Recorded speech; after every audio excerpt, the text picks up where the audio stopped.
Hey everybody, this is Rydo. We're back to video game news. Today is Wednesday, July 22nd, 2026. We'll scroll down the 24-hour peak concurrent chart here as we warm up. Which, yeah, I'm back to somewhat more reasonable times to start streaming, but really am just waking up too. Plus, I don't really have a lot of accountability section, which is a phrase I stopped using because, frankly, it wasn't really keeping me accountable to anything. But yeah, I think I've played a little bit of Mario Party 1000 Year Door, Paper Mario 1000 Year Door, which definitely seems like it's going to be a game that just takes a longer time to play.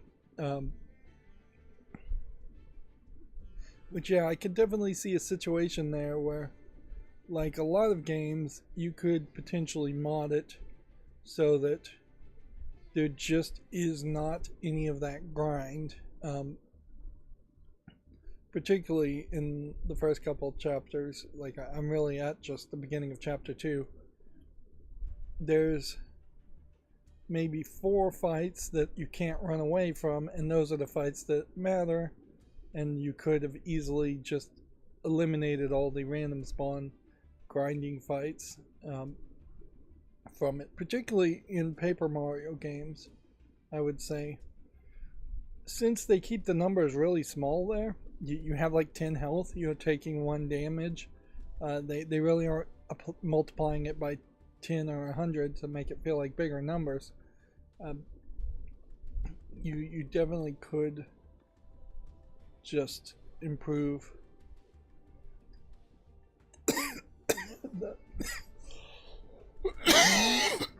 excuse me. You could just improve the speed and pace of the game by modding out the random encounters. And I kind of suspect that's a lot of what happens in the Final Fantasy VII Remake, even though it's still probably a super long game considering how they took one game and turned it into a trilogy.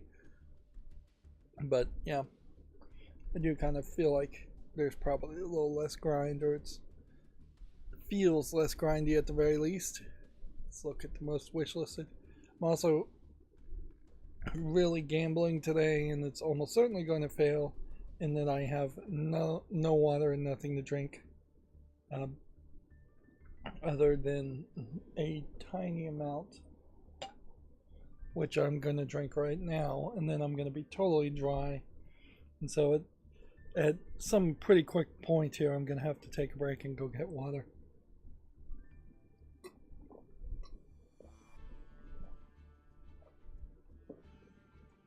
Compounding that issue was the fact that I ate a muffin, which, while the muffin wasn't particularly dry or anything, it still is just a whole bunch of liquid absorbing bread.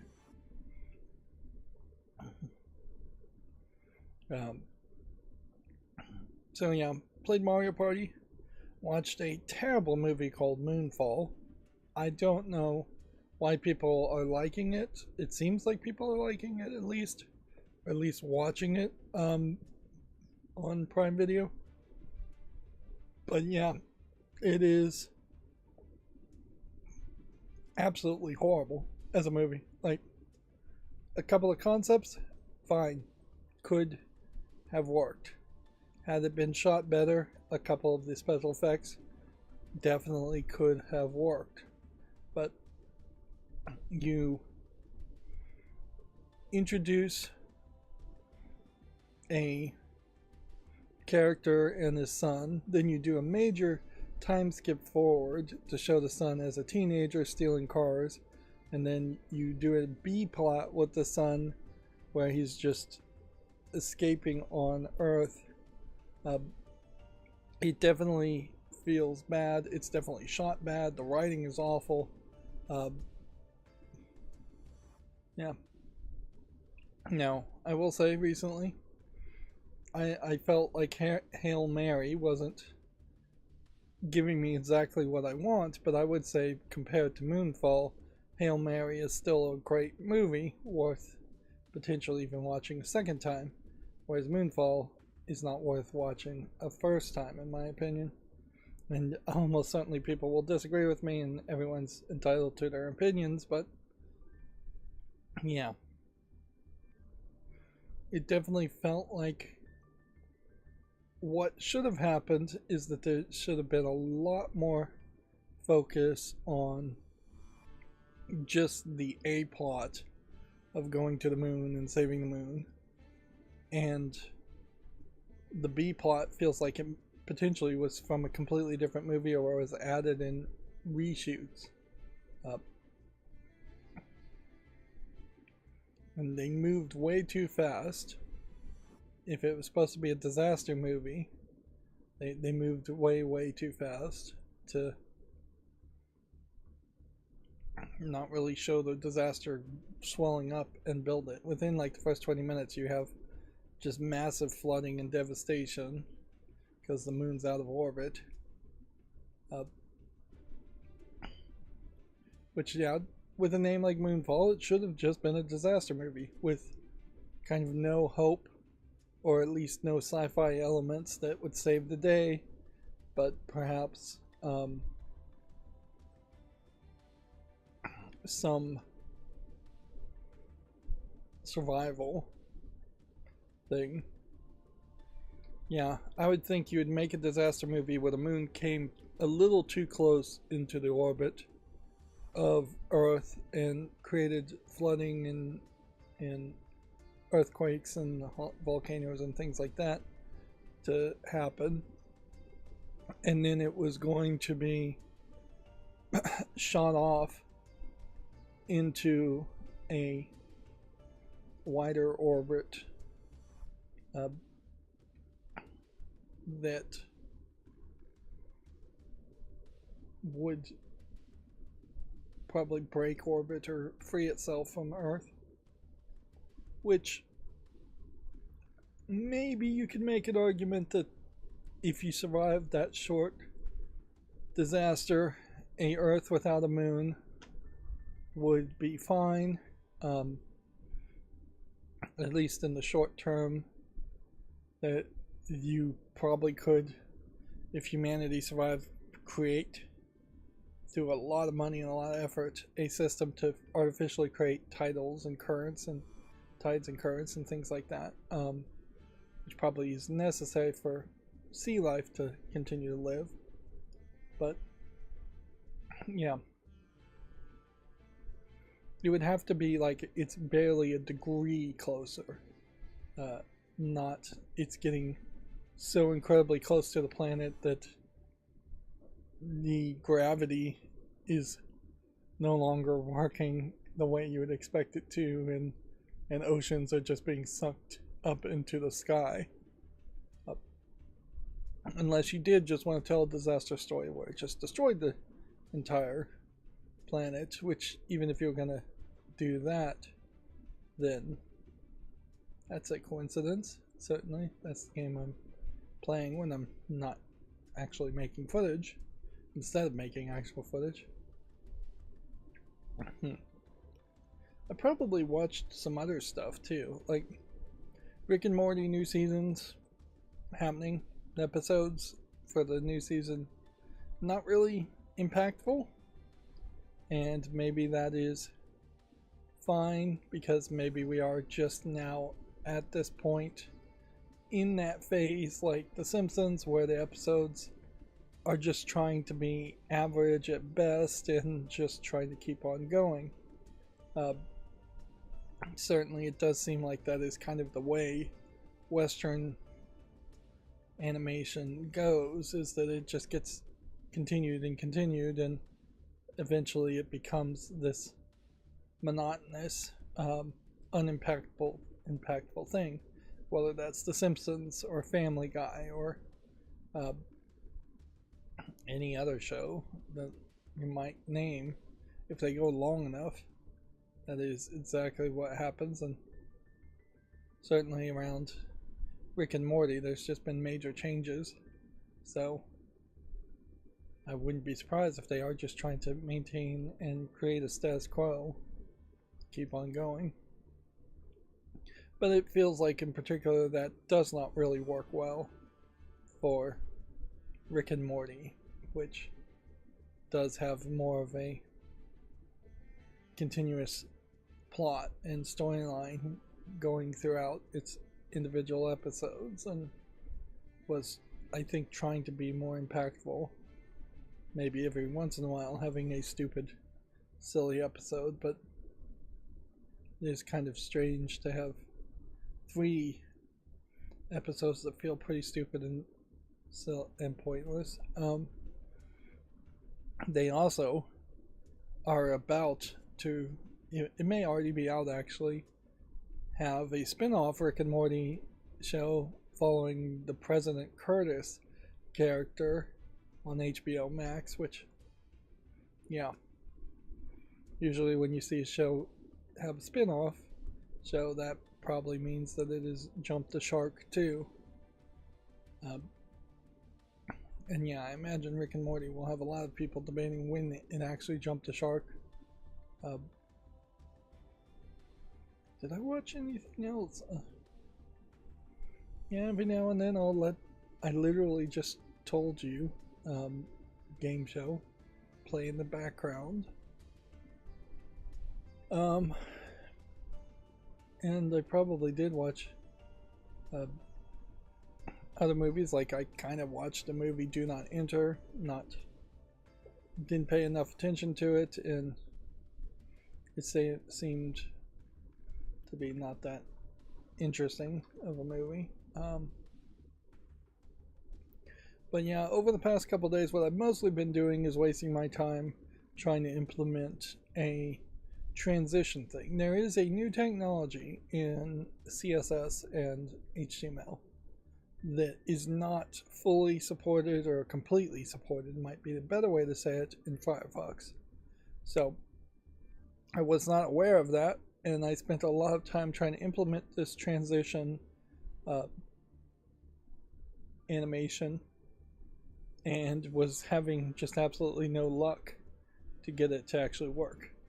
Now there is a way you could fake it, but to fake it would be to have it stay on the same page, which I suppose you could do, but then pages may very well load wrong because it'll be some kind of cross-site scripting security issues.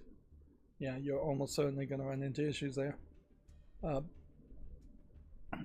But yeah, there's all kinds of things you could program relatively easily to, like, have one page in a slideshow slide from one side to the other, thus the name slideshow, or fade in and crossfade, or slide from the top, or slide from the bottom, or slide from the other side, come in from a corner, all kinds of things, most of which would be pretty boring and ugly, but you could do it, some of which would work fairly well. So after spending most of yesterday failing at that, I eventually just put in the code, hey, once this gets implemented in Firefox, I'll think about working on it again, but it's not worth my time right now until it supports Firefox, because I'm not going to make a slideshow script for the Violent Monkey plugin that will only work on Chromium based things, which is basically the only other kind of browser. It's Chromium based browsers, whether that's Chrome itself or Edge or anything else. I think the one that Apple uses is also Chromium based.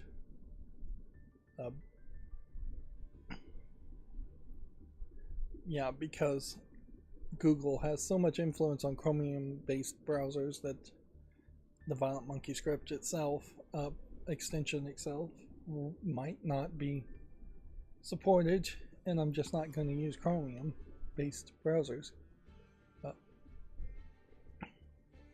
So yeah, that does mean in abandoning that effort, or backburnering that effort, I am closer now to finishing the slideshow script. I'm still having an issue as far as when it first starts, it being a little bit off on the menu options. And I need to throw in there just an easier way to add and remove pages. That is just going to be an array manipulation.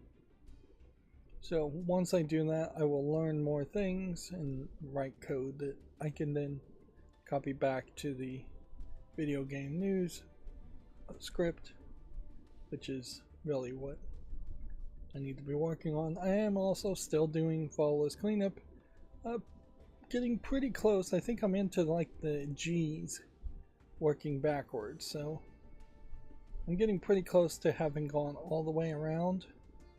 And yeah, with that, that does potentially mean I may not feel a real need to go around the second time, starting at the Z's and working my way back. And it still is, I think, just getting a little bit harder to find games that are easy removals from the follow list. Maybe there's been a couple of games that have been just added to the wish list that maybe don't fully make sense. I'll leave that for a wishlist cleanup later, which theoretically the wishlist cleanup script would be almost exactly the same as the follow list cleanup script, so shouldn't be too difficult.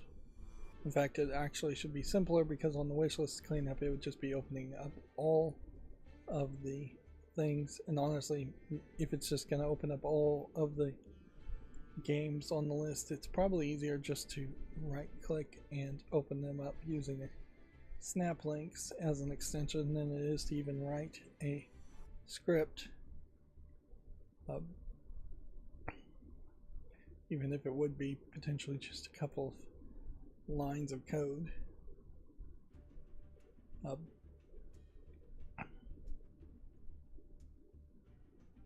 Suffice it to say, I haven't gotten back to playing any games, which I am starting to see a sad growing pattern of me not really sticking with a game once I start playing it. And I do need to probably realize that I should play a game all the way through and then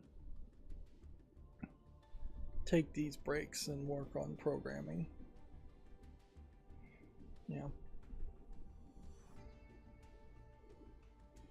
I'm continuing to not really accomplish much at all as far as cleaning and decluttering, and it is one of the hottest days of the summer, I think, in the next few weeks. So I kind of have an excuse there, but I also just don't think I'm gonna accomplish too much in general there. I should, but part of the problem certainly is a lot of these things. Wuthering Waves, is that new? Yeah, that's in second spot. It was lower down.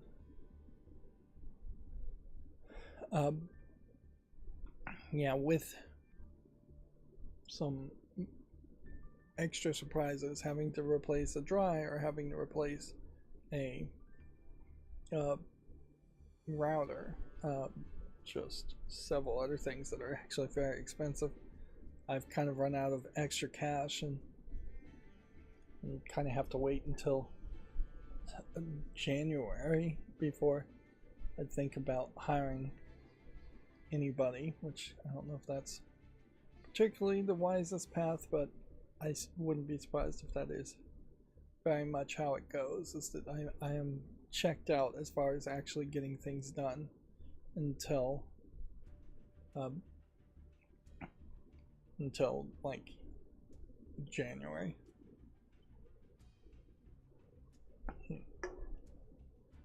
Yeah.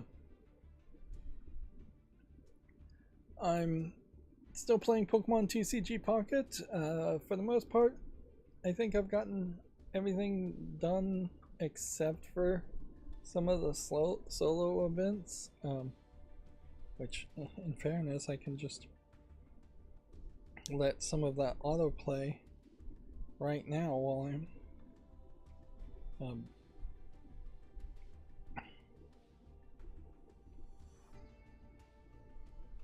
I'm talking here. Yeah, I am kind of topped out until the next expansion, and I am moving closer to probably a dissatisfaction in the realization that the next goal is kind of an impossible goal. Once you have 2 copies of the basic 1 to 4 star rarity cards, the idea of having at least 1 copy of the gold crown levels and the promo cards and the like really fancy artwork cards is really the only next step, and since that is the only next step and that is kind of undoable as a free-to-play player, you are going to potentially go into this waiting mode where you are just waiting for the next expansion and trying to build up resources to progress on the next expansion. Yeah, and at some point in these gacha type of games, if you do just start to have a ton of extra resources and nothing to spend on them, you've ruined the entirety of the game as a concept. So most gacha games are extremely carefully balanced for that to not happen. Which, yeah, arguably that might be where I am at with Memento Mori, the other mobile game I'm still playing. Is that there is just a point here where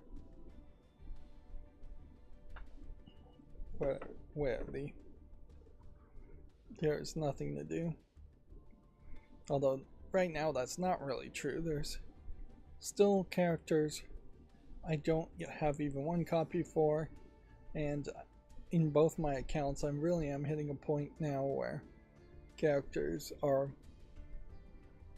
starting to all hit enough 5-star 5+ limited rarities that I'm now reasonably hitting a point where I could, even as a free-to-play player, start to get multiple copies of the more limited released, more uncommon characters. Yeah. And I wouldn't be surprised if there's an anniversary that hits Memento Mori pretty soon that has them lower the rarity or increase the commonality of a lot of the older characters, particularly the summer characters right now from previous years. Maybe ones to rush and try and get, because they may not come back until next summer. Still not really doing anything with the Steam hardware survey. I don't think there's anything really to say there or to do. I noticed that it looks like the obfuscation on the CSS may have changed a bit. So I've got this blue bar for Steam as far as recently played games, which more and more things are falling off as far as what I've played in the past couple of weeks. So I need to do some more correction there. Now, if we look at the follow list, it was like 206 2,670 games before, and now it's just down to 2,517. So it may be really showing that the massive faultless cleanup, just working at 40 games at a time, may very well just not be enough evaluation. Or it may just point out that there's still just a lot of generosity on my part as far as giving things a chance. A lot of things in early access that if I was just going to arbitrarily get everything off of early access off the list, that would probably help quite a bit too. But that is going to need a little bit more improvement. Probably not a lot. A Steam Train Fest is going on right now. I don't think, personally, I'm a big fan of Steam Trains games, or train games in general. It always just kind of feels like people who like trains are a little bit too much on the autistic spectrum. Alliance Tech Tips did another video about the Steam Machine, talking about the desktop mode in particular and how they feel the Steam Machine is a particularly good mini PC, and that ironically it may be better as a mini PC than as a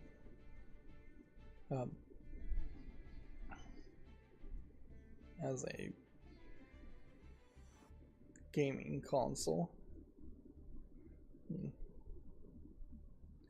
This is interesting that none of the images are loaded on the personal calendar. Oh, I did, by the way, look and try and see if the personal calendar did have any kind of iCal, ICS support.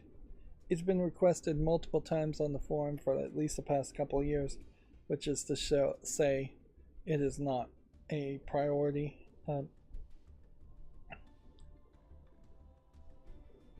I think, and almost certainly that would be a case where they just want you to come to Steam as a storefront, steampowered.com as it is, and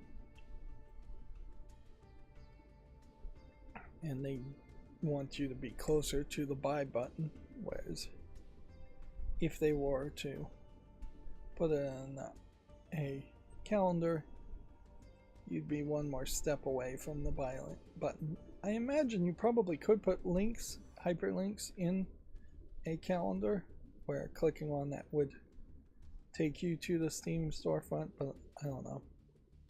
This is interesting. The Steam Deck is still a top seller. I saw somebody has been estimating that the Steam Machine has been selling a certain number of units, and the number of units seems to be kind of big, but also probably pretty small. And I imagine a big part of that is availability. Valve is increasingly convincingly saying, though, that it's just as likely, if not more likely, that the cost of the Steam Machine is going to go up instead of going down. So yeah, even though I probably can't afford it, it might make a lot of sense to buy a Steam Machine now, instead of waiting or trying to do something different. Yeah. Although there's even less reason to buy a Steam Machine. Yeah, I've decided to give up on going to the gamer meetups that I was going to,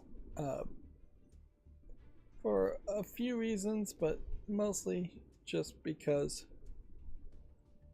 I wasn't really enjoying it, but also it was a long drive and the meetups weren't happening frequently enough.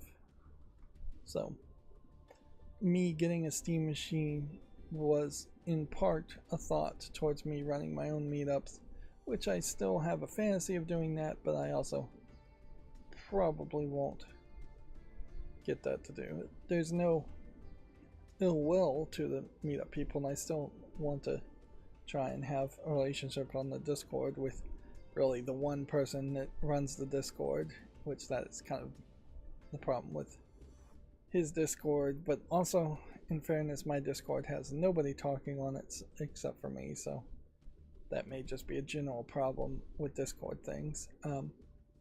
Discords in general is that they have to be huge before you even get a few people having cross conversations, which is really what forums should be.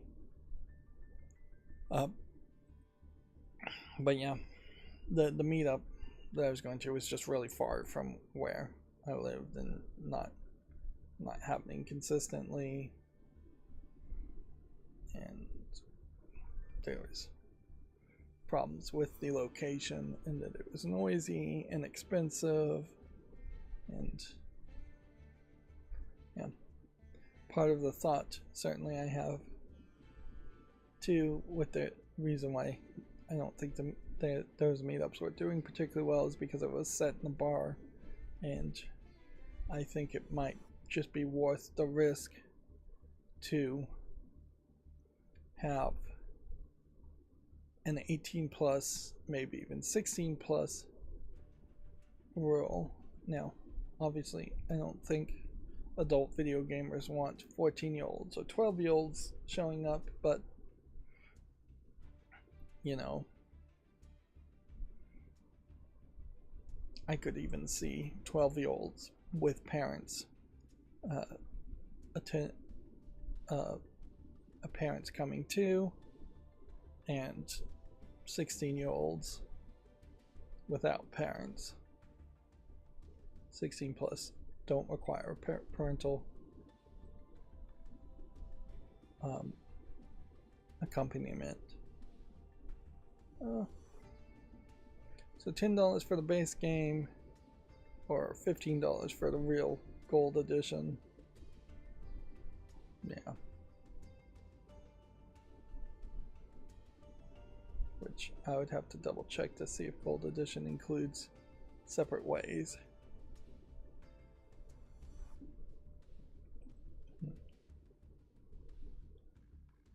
Yeah, I definitely think that there's an argument when you're starting meetups, at least, to try to grow the audience, and maybe you desperately let younger people in, and then as you get bigger you change the rules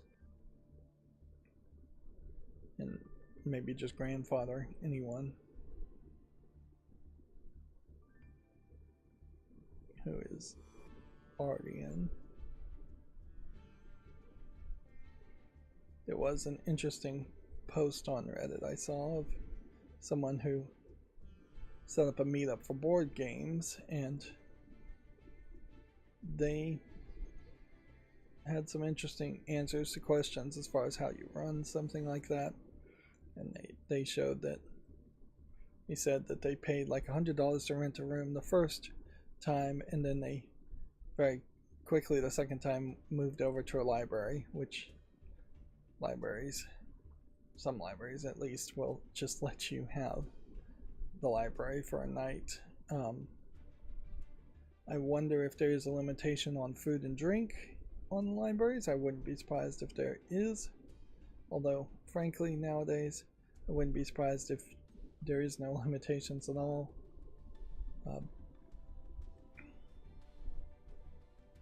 And yeah,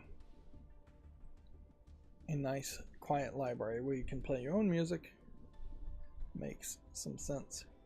And that is again where a Steam machine might make some sense. Although when you talk about gamers meetups, like, I guess you want a little bit of video gaming, but you also really want a lot of conversation and meet and greet, and it is this weird balance where, yeah, you need a ton of people. Notice the prices here have also just disappeared. Yeah, I imagine the character classes on everything here are being changed. But yeah, you have to have just like a massive amount of people who actually want to meet and greet, or you possibly say this is straight up a meet and greet about talking about video games, not actually playing video games, which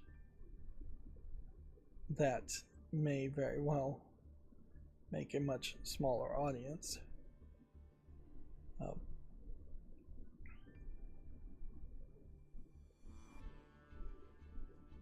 Yeah. And I haven't thought about it until this very second, but there is, I guess, a question also about could you do that for a movie watching group? Probably.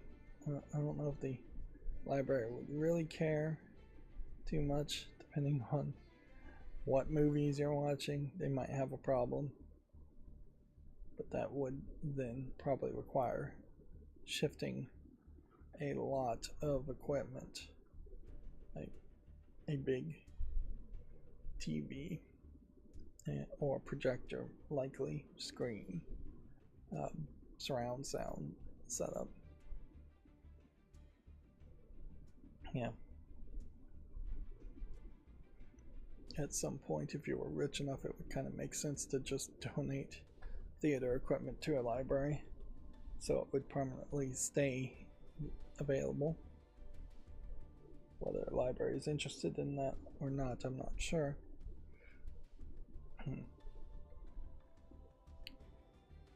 Yeah. But yeah, I'm really probably not anywhere closer to having any meetups.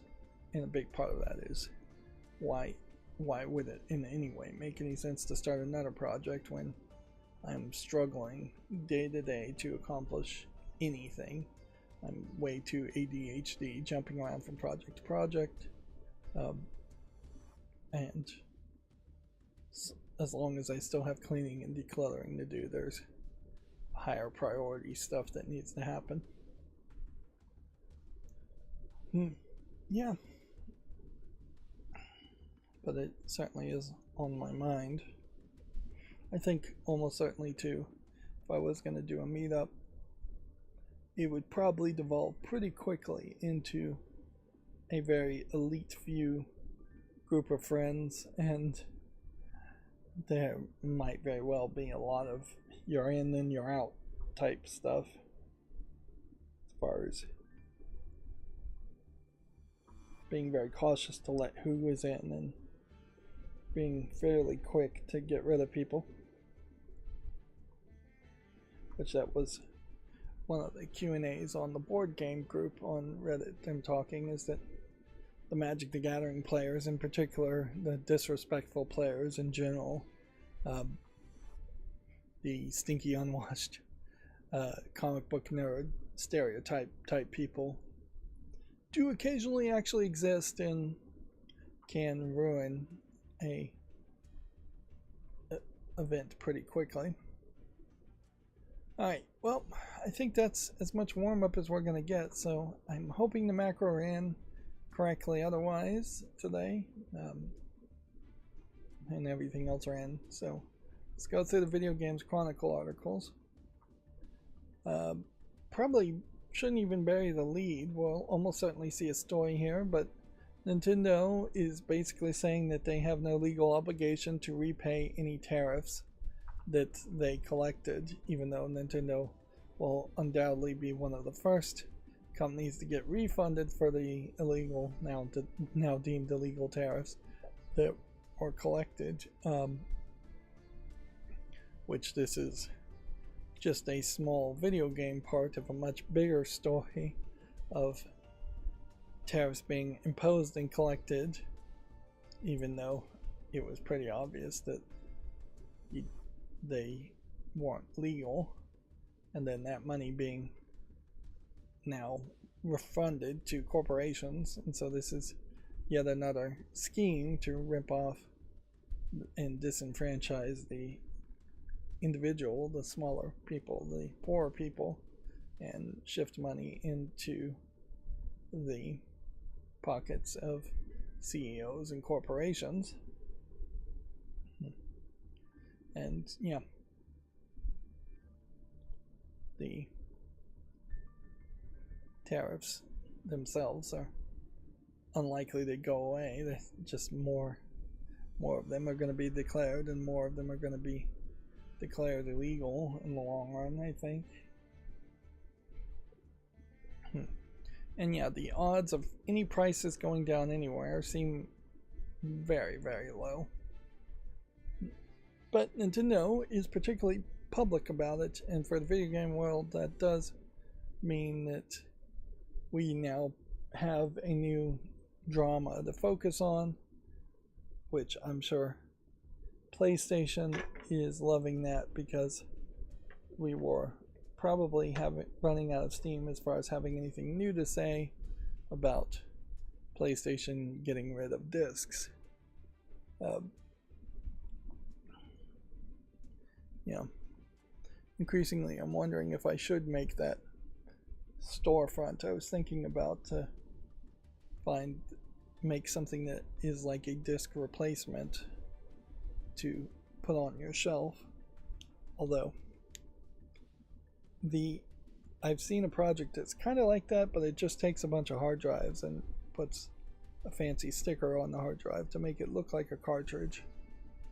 And I think the direction really to go there is to just completely disassociate the disc from the game, and instead have something, whether it's a figurine with an NFC tag or just a piece of cardboard that looks fancy on your shelf, like a Christmas card or something with an NFC tag in it. I think that is probably the way to go. Just something physical you can browse shelves with. Although, increasingly, I imagine new generations don't even really have that tie-in to the idea of browsing shelves. When I was very young, certainly I was going to record stores and places like that. Not that I was in the records, my parents were. And so there was very much a case where you'd go to these record/bookstores, and it would be rack upon rack of records, and the way to browse or even find anything is to go through that and look at everything and see how it looks. Or if you're going on the bookshelf, you're looking at the spines of the books. Realistically, nowadays, I imagine there's very little on the shelves of a Walmart. You're just your average random Walmart. So the feeling and the nostalgia for browsing shelves is probably starting to evaporate quite a bit. And if the feeling and nostalgia for browsing a shelf goes away in purchasing, it's never going to really be instilled as far as storing and collecting in the first place. So yeah, online shopping is ruining yet another thing, I imagine. In that case, it was fairly commonplace. And I would say even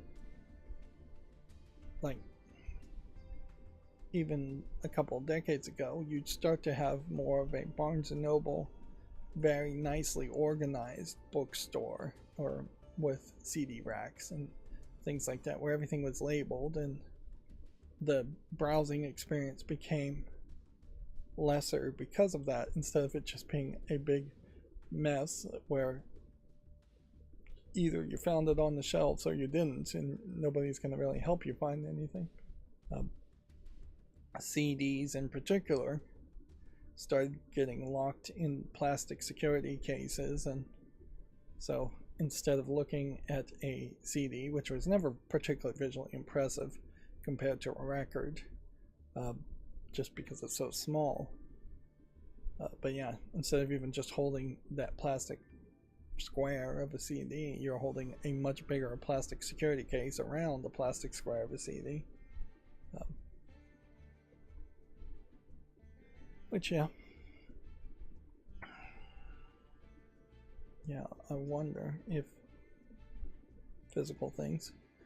There are a couple of new 3D UV printers that are coming out, and they're expensive, but they're kind of exciting because it is like full color resin at a pretty low resolution. Like, so you could print a figurine for like a Warhammer game or something, and in a matter of maybe 48 hours or so, have a fully finished product. You don't have to prime it, you don't have to sand it, you don't have to paint it, you don't have to touch it up or anything. It is just going to be good to go after you print it and then dissolve the structure material around it, which is an interesting way it does it. Is it prints the hard UV resin, and then it prints a water soluble structure material around it, and then you just put it in a bit of water and shake it up a little bit in a shaker for a few hours, and the structure material just dissolves away. There is a question about the hardness of the UV resin that's coming with the products, and that if you drop it on the floor it may very well break, but it's by far way better looking visually and a finished product. And unfortunately, it really is also going to be a case where either you are buying other people's very artistic designs, or you're being very artistic yourself.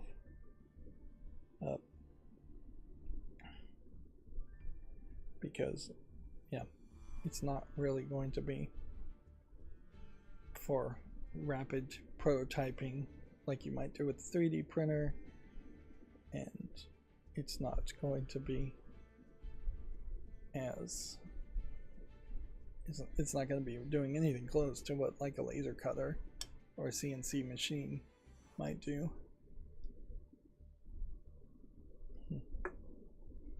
But yeah, I think a UV 3D printer probably is better as far as what you'll get the most work out of it. Of course, the big question is, would you make any money off of buying such an expensive printer? And the answer is probably no.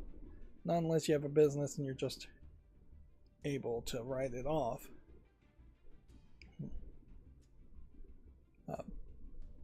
Anyways, I guess I needed more warm-up there, because we have been sitting on the first Video Games Chronicle article for a while now, and I haven't even read the headline. The cover athletes for NBA 2K27's 3 separate editions have been announced. I don't know. I guess it was a couple of years ago that they decided it was valid to have 3 different editions of games. And certainly, I guess we should take a step back and say, is it even valid to have 2 separate editions of games? And I think the answer generally is no. We have lost that fight almost certainly, as far as there's a basic edition of a game, and then there's a gold edition of a game that includes all the DLC you probably want anyways. Inherently, it highlights a problem with the development cycles and the way business is being done with games, in that you immediately, as your game isn't even out yet, know that you're going to withhold content, and that all of this content will be available on day one.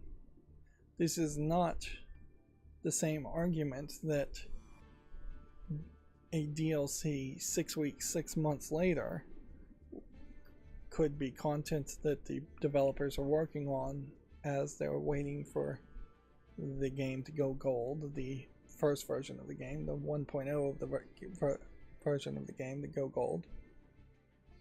Which that argument never felt particularly true Like, I don't know if I've ever really seen any evidence to say that this is really how things go, that a publisher is just paying employees at a developer to make the first DLC, as otherwise they would just be sitting around waiting for certification on the 1.0. And honestly, that it is a false premise that that's the only way to do business, where arguably if a developer has gotten to the point where they've gone gold and the 1.0 version of the game is waiting for certification, then that's the point where a developer probably should be moving their workers on to the next project and just start development of the next game, which would probably reduce the development time by a couple of months of your next game, instead of focusing in on DLC or trying to, I guess, have the publisher pay for something more. Yeah, the argument really falls apart once you throw in the thought that they could be doing something else. Which I guess a lot of arguments fall apart when you remember they could be doing something else. But that's not even what these three versions are about. These three versions are exclusively about making the price of games go up. Which, yeah, 2K definitely is one of those companies that wants to do that. Let's see. Moving on, Video Games Chronicle says Fortnite's next season could be based on, quote, gaming legends including Sonic, Kingdom Hearts, and Persona. Well, I guess it's a matter of opinion as far as what people would consider gaming legends. I imagine Sonic is pretty iconic, but when you say Persona and Kingdom Hearts, you're not even naming specific characters in Kingdom Hearts and Persona, which I think he is named Sora. And depending on what Persona game you're talking about, there's dozens upon dozens of people you could be implying there. Which, yeah, I definitely wouldn't call Vampire Survivors a gaming legend, just because it's not that old, and I just don't even know any of these three games below this. Ember and Blade, Kernel Hearts, Cacao Games.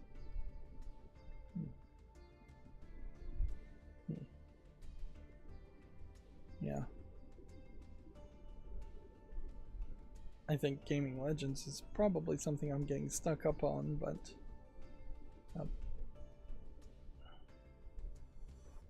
yeah, they seemingly are just taking anybody who wants to be in Fortnite and putting them in Fortnite. There is quite a list here of things that have, I think, already appeared as skins in Fortnite. Which that does make an interesting question as far as just should game publishers and developers have a little bit more self-respect and a little bit more self-control and not dilute their game by having their characters appear in Fortnite crossovers. Certainly crossovers in Japan have been a thing, particularly for mobile games, but it's also worth pointing out that where crossovers mostly happen is the mobile games that don't have a lot of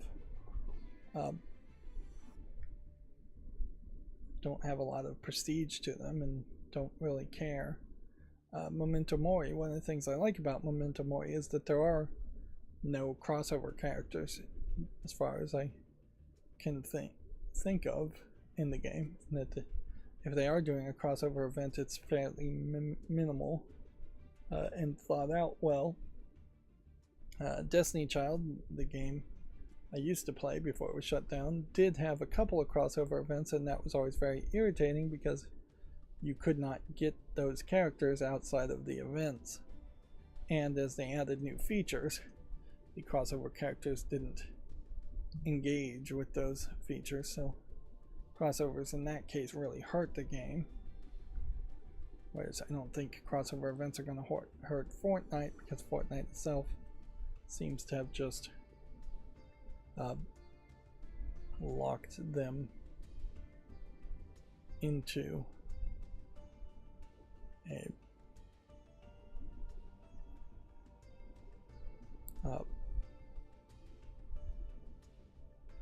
I've lost my train of thought here. I saw Lego and then I immediately lost my train of thought. So the next story here is 21 video game Lego sets are retiring this month, including Pac-Man, the Zelda Deku Tree, and Mario and Yoshi. I imagine of the 21, maybe 3 or 4 of those are really big sets, and then there's just going to be a lot of the Mario Blockhead sets that are going to be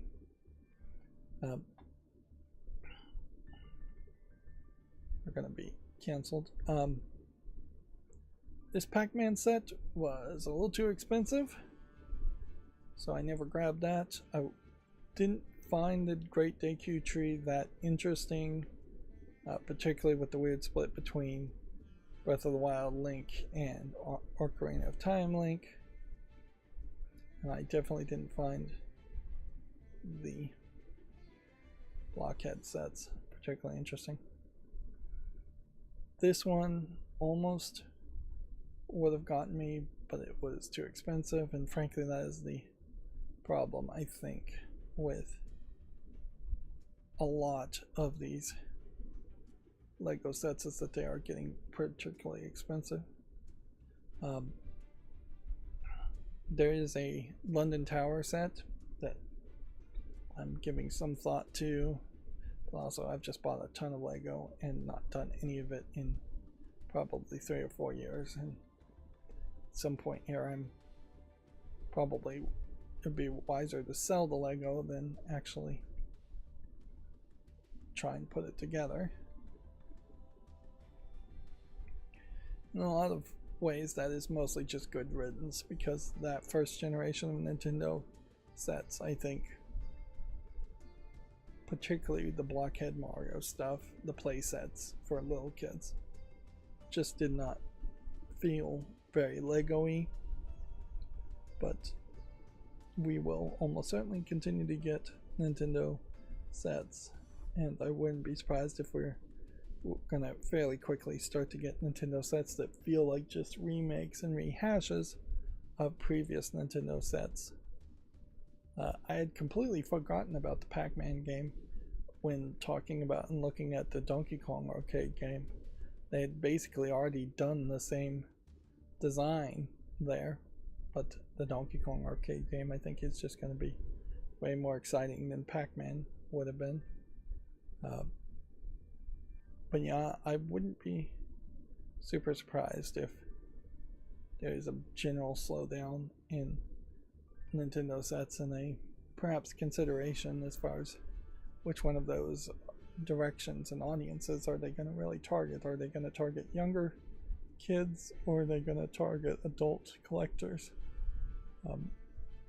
Because I think they kind of tried both, and I'm not sure either one got enough focus. At some point they may also run out of things to make sets from as far as Nintendo goes, or they're going to have to get really specific. Generally I think Legos as Lego sets on the shelf are kind of cool to show off, but I don't, in my mind, as I'm thinking about the replacement of the game case and the CD, Blu-ray, whatever, in there, I can't in my mind think that they would make minifigs for every single character. Yeah, they absolutely wouldn't make minifigs for every single character for every single game on Steam.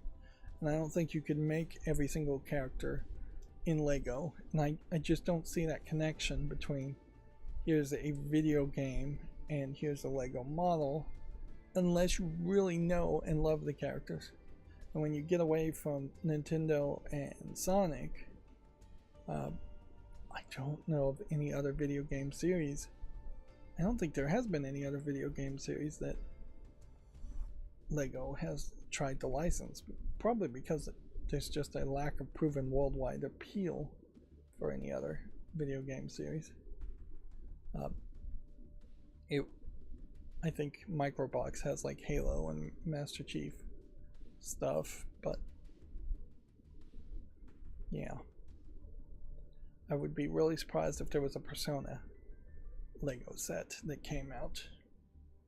And yeah, I'd be fairly surprised if there was a Resident Evil Lego set. It used to be the rules. I don't know if it really is the rules now for Legos that they wouldn't have any violence or guns. The exception that was made there was Star Wars sets, which their lightsabers and guns were called blasters, not guns. But yeah, that was definitely a major rule, is that there were no guns, which means that anybody who tried to do any kind of military Lego set was having to go it alone and not get any official endorsement from Lego. Too, with no gore, violence, and stuff like that, a Resident Evil Lego set would be kind of weird. Although they did do a Stranger Things Lego set, which didn't have any guns in it, but there definitely, I think, are some guns in the Stranger Things TV series. But that may be a limiting factor, certainly, for the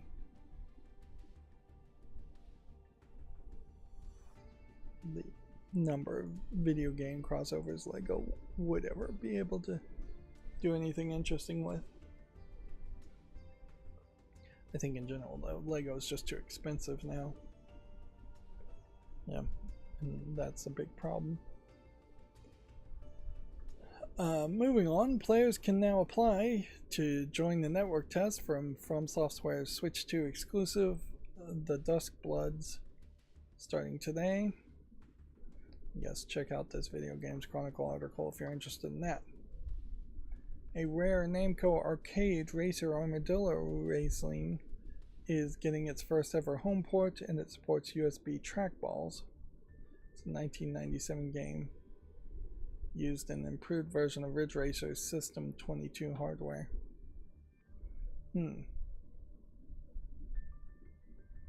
Well, that is an interesting thought, certainly. I don't think I'm going to watch all of this. I vaguely recall this game.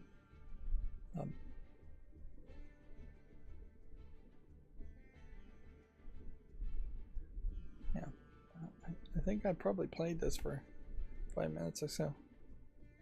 But yeah, the truth of the matter is, yeah, it probably is not that hard to support a human interface device compatible, a HID compatible USB mouse, which in this case would include USB trackballs. I don't think they really create a big split there. And so if you establish that is something that can be done and that people actually start to care about that, it does open up the door to quite a few really old arcade games that were trackball controlled. Now it is worth pointing out that the trackballs, I imagine,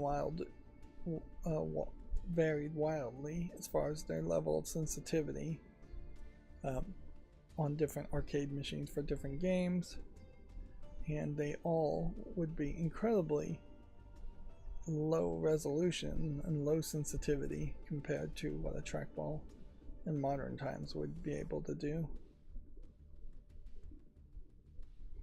It's also worth pointing out that most people don't use trackballs or have any familiarity with trackballs, so this would be very much like previous arcade games, a niche experience. I seriously doubt we're going to see trackballs coming back into favor and being used in modern games. Trackballs were always lacking kind of grip, and so it was easy for your hand to slide off on them.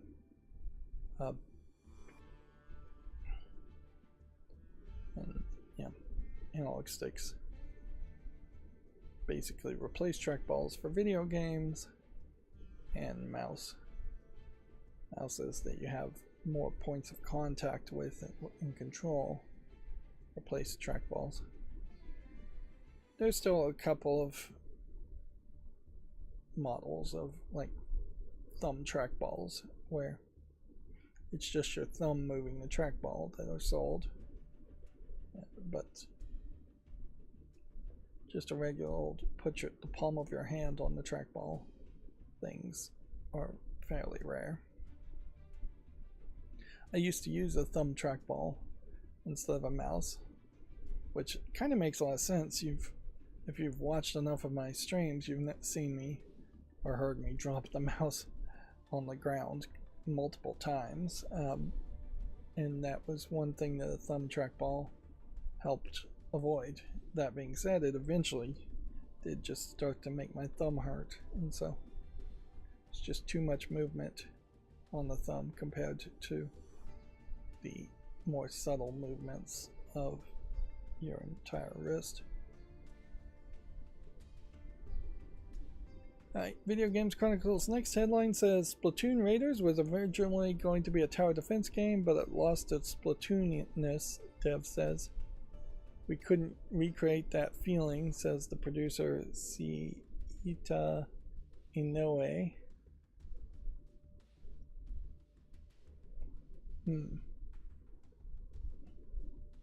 Which that is, I imagine, a major improvement for them in that they were able to go from a side game that would have just been a tower defense game, which wouldn't have been received particularly well, let's just face it, to a game that seems like it has a little bit more of a chance of being received well.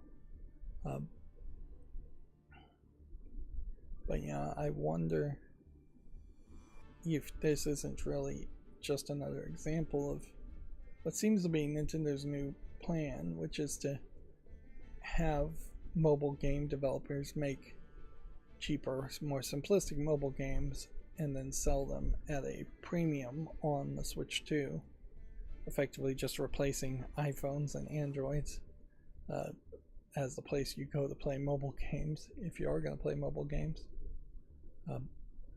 It definitely doesn't feel like there is a huge ambition here to make Splatoon or Splatoon Raiders a actual competitor to Fortnite. I also have to say, when you look at this screenshot, it is kind of questionable as far as just like what is the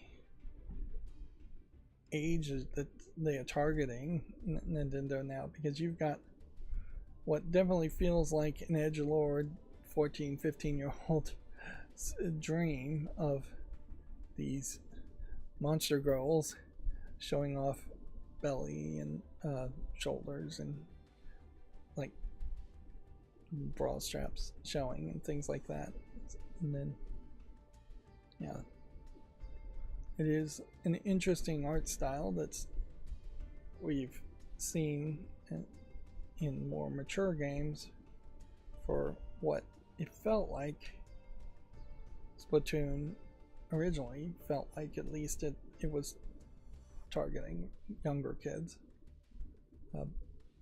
although it has always been the case that when you are targeting younger kids, they often make these slightly older, cooler kids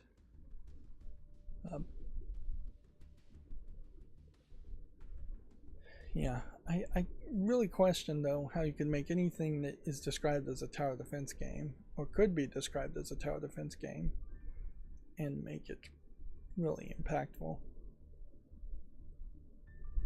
Let's remember that that Pokepia game, while it is effectively just a mobile game, is benefiting by having Pokemon in it and by being relatively updated, consistently updated, so far at least.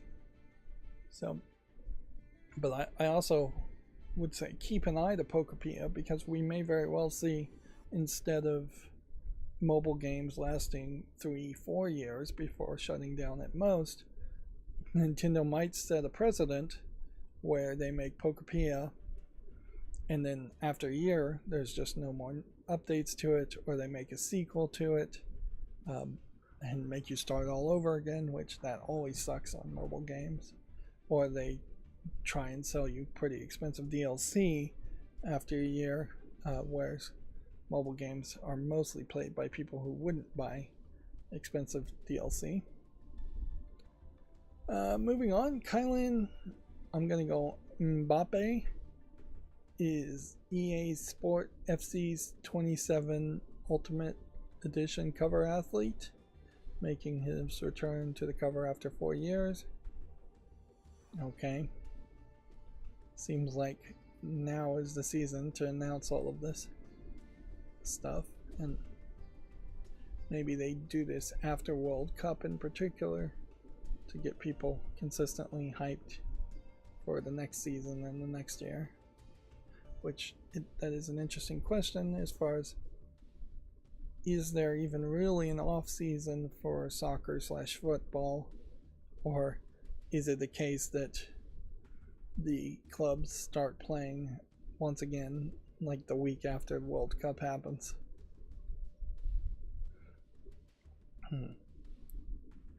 Moving on, RuneScape's boss wants to overtake World of Warcraft as the #1 MMO, promises big things in October. Quote, if you're going to set lofty and ambitious goals, why not swing for the top? Well, in these days, as the way CEOs are expected to act, setting lofty and ambitious goals kicks you in the butt when you don't reach those lofty, ambitious goals. And I think this is a lot of hype that is only going to not work when it doesn't actually become the #1 MMO ever. I think you have just too many fake accounts, too many people locked in, too many people who are gold farming and have a sunk cost fallacy on World of Warcraft for anything to really replace it. And yeah, it would have to be something that would be super popular, I imagine, for years to slowly grow in pace to overtake World of Warcraft. Yeah. So yeah, I think this is over ambition, which we already have way too much over ambition in the way businesses are run. I'm seeing stories on Reddit, at least, of there being a lot of tech debt and monetary debt around AI, and that a lot of that debt is being hidden in the exact same way that Enron hid its debt before Enron crashed. And so, yeah, the expectation is that the AI bubble is going to burst,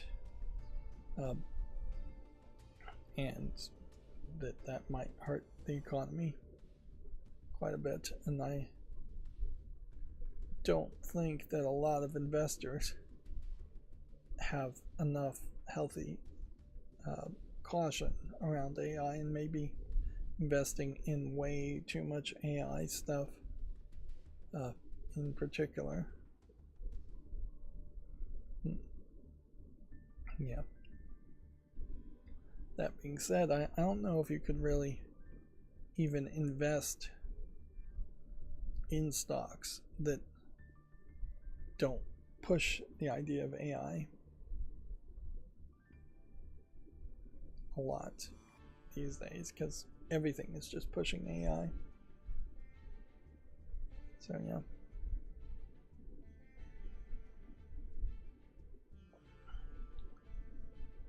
But yeah,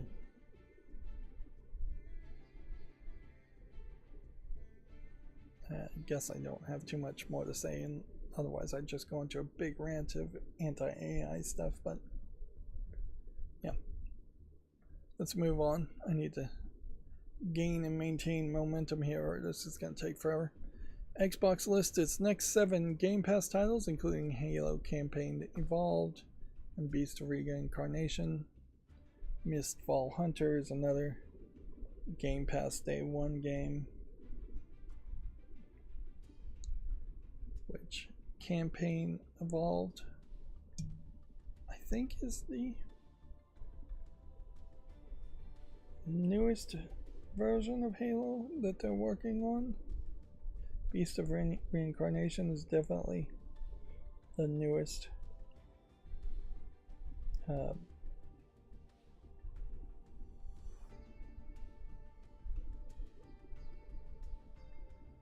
The newest.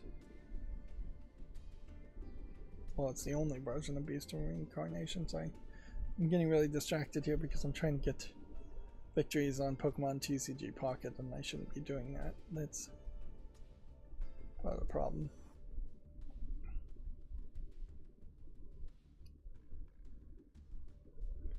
It's worth pointing out, I think, when we think about the next Halo remake, in that the remake of Gears of War is not particularly well reviewed on Steam.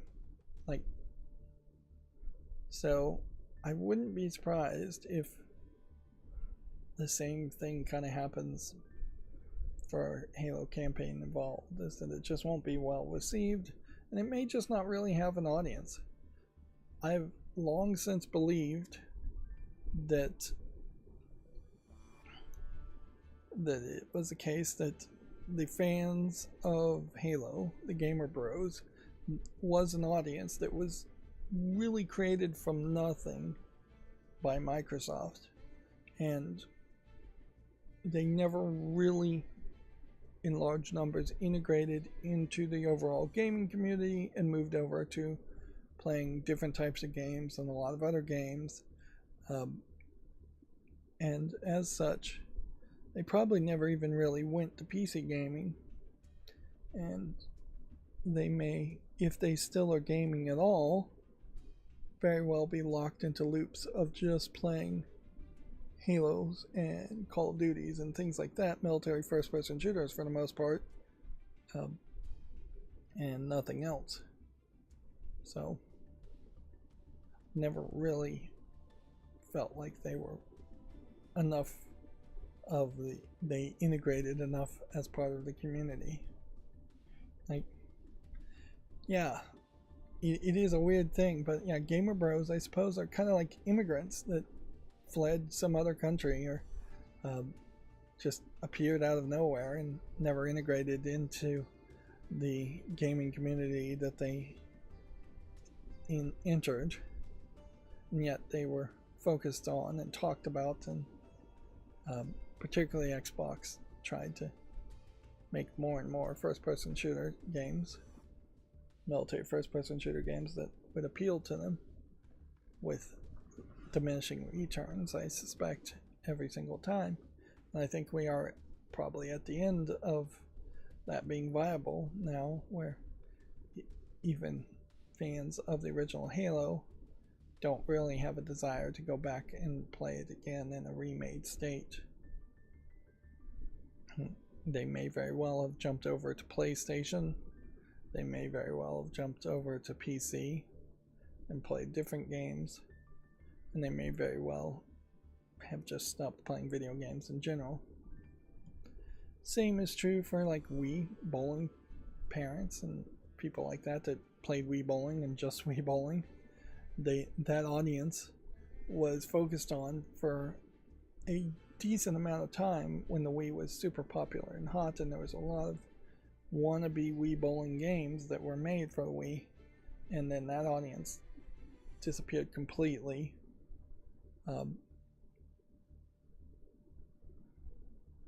For the after the Wii stopped being popular. Alright, I'm going to solve this problem by turning my phone upside down so it stops visually distracting me. And then I'm going to focus more on the story. So here's the big story I talked about. Nintendo says it shouldn't have to pay back players if it gets tariff refunds from the US. It says, quote, players, quote, got exactly what they bargained for and paid for when buying more expensive Switch consoles. I'd like to know where this quote comes from and then swiftly move on. Two players, one from California and Washington, are suing Nintendo, trying to probably turn it into a class action suit. And I imagine different jurisdictions of California and Washington would potentially help it go to becoming a class action suit. Oh, they are already filing it as a class action suit. And so, yeah, Nintendo's lawyers have said they've asked the court to dismiss the class action suit, saying the players received exactly what they bargained and paid for when they bought a Switch after the price increase. Nintendo's lawyers argued that the suggestion it was being unfair by not retroactively making the Switch cheaper again and refunding players the difference is not how commercial transaction works, because the customer agreed on the price when they bought the hardware. Sadly, that probably is true. They were free to abstain from purchasing the product. But also, I don't know if we really want to create these kinds of precedences of unjust enrichment. Yeah, but frankly, these practices have existed for a long time. There's a lot of government fees that aren't actually government fees on phone bills and utility bills that are just unjust enrichment, in my opinion. But yeah, this is one of those cases where the right thing to do would be to make Nintendo pay back people, but the law will probably side with people with more lawyers. And certainly, if we want to talk about unjust enrichment, it also is worth pointing out that lawyers are paid way too much, particularly now that they're straight up just using AI and not really doing anything that difficult. Like there is the idea of a lawyer being paid $500 for an hour, let's say, just to pick a random billable hour rate, is insane when the minimum wage is $7 an hour. Particularly when you learn that a lot of what they're doing, lawyers, is just handing the work off to interns that are probably being paid $7 an hour or so, and AI, which is getting paid nothing. And a lot of times they're just doing the same paperwork over and over again, like, because most lawyers do just kind of specialize in it. There is an argument that maybe Nintendo's lawyers looking for new precedents and doing a lot of paperwork generation and a lot of stuff getting paid a lot makes sense, but $500 an hour cents? Not really. Does anybody really deserve to be paid $500 an hour when minimum wage is $7 an hour? I mean, you're talking 100 times more. Is it really a fair and just society when one person can be paid over 100 times more per hour than another? Is one human 100 times more important than another? I would argue no in both cases. And that's not even talking about CEOs who are getting paid thousands, if not possibly even millions of dollars more an hour than their associate level, low level employees. So yeah, there's a lot of unjust enrichment and widening of the 1% compared to the 99%, and widening even between the 0.1% and the 1%. Arguably, there's never really been a middle class in the United States. It's just been a lie. Or maybe for a brief couple of years there was an actual middle class. And yeah, I've heard scientific studies say that societies are happier when there's a very small gap between rich and poor, which, if you take the inverse to also be true, that would mean the huge gaps that are ever widening is just going to make societies less happy. And we'll see what happens when societies hit a boiling point of being unhappy. Let's see. Gamescom exhibition space has completely sold out for the first time. There are already plans to expand the show scale further next year.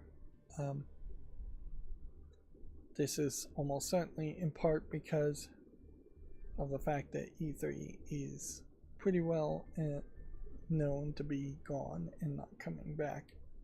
I don't even recall the last time that ESA even pretended like there was going to be an E3 event. So yeah, exhibitors are renting out the space. It'll almost certainly be the case that for whatever mainstream video game journalists still exist, a lot of them will not fly to Cologne, Germany to attend Gamescom. People in Germany, like some of the people at DF Retro, will probably go. But it is also kind of worth pointing out that there's just not a lot of reason to focus in and go to these kinds of events, as everything these days is just announced via online directs, and anything in person that you could experience is not going to be much and not going to be that interesting. Not for mainstream video game journalists and not for gamers themselves. Here you can see an example of what your experience is going to be. You're just going to be in this crowded place, and maybe you'll be able to line up and play Kirby Air Riders for 5 minutes or so. But yeah, there's never really been a case where there's a lot of people doing signings or meet and greets. Like, voice actors tend not to show up at video game conventions. Game programmers and developers definitely aren't on the show floor showing off their games. You don't see any small indie games at any of the events. So there's no evidence here that anybody is cosplaying at all, which those kinds of side activities often take over events, but also are perhaps the more interesting thing that you could only really do at a convention. There's usually just terrible food provided by the union workers of whatever facility your your stadium is running, as far as what you can eat. And yeah, you tend not to even really see a lot of merchandise being sold there. There was a official, as far as I can tell, Red Dwarf convention in the UK, and I just saw a video talking about how that was a disaster, and it was just run very poorly, and there was very little to do. And what was interesting is that for like the first day they did a panel with people who were in the Red Dwarf show, and then the next day it seemed like they were doing the exact same panel with the exact same people, and so there was a real weirdness in that you could buy a 2-day pass for a lot of money, and on the second day it seemed like there just wasn't anything worth doing. And yeah, I think that's the case for things like the game conventions in particular. Gamescom might be the best, but it's still not likely worth it. There's a slight difference maybe if you're going to a Lego convention, particularly if you're bringing young kids, and that they can see Lego things that are my own creations that are going to be huge. You can see great ball contraptions. You can have kids actually play with Legos. So other kinds of conventions definitely I think make a little bit more sense. But the digital nature of video games, just that you can download anything and you can get it at home, and it's going to be mass manufactured. So it just doesn't really make a lot of sense. Maybe some of the PAXs where you have weird custom games that aren't going to be mass manufactured maybe make a little bit of sense, but even then it has probably been 2 or 3 years since anybody has said anything interesting about the Penny Arcade Expo events, which the PAXs are what was trying to run E3. This might be a simplistic cosplayer doing a Leon S. Kennedy. No, I mean Dante from Devil May Cry. Yeah, it's just a whole bunch of audience. A whole bunch of, mostly I imagine, German people. You have somebody in a helmet, so maybe there is a little bit of Resident Evil costuming playing going on here.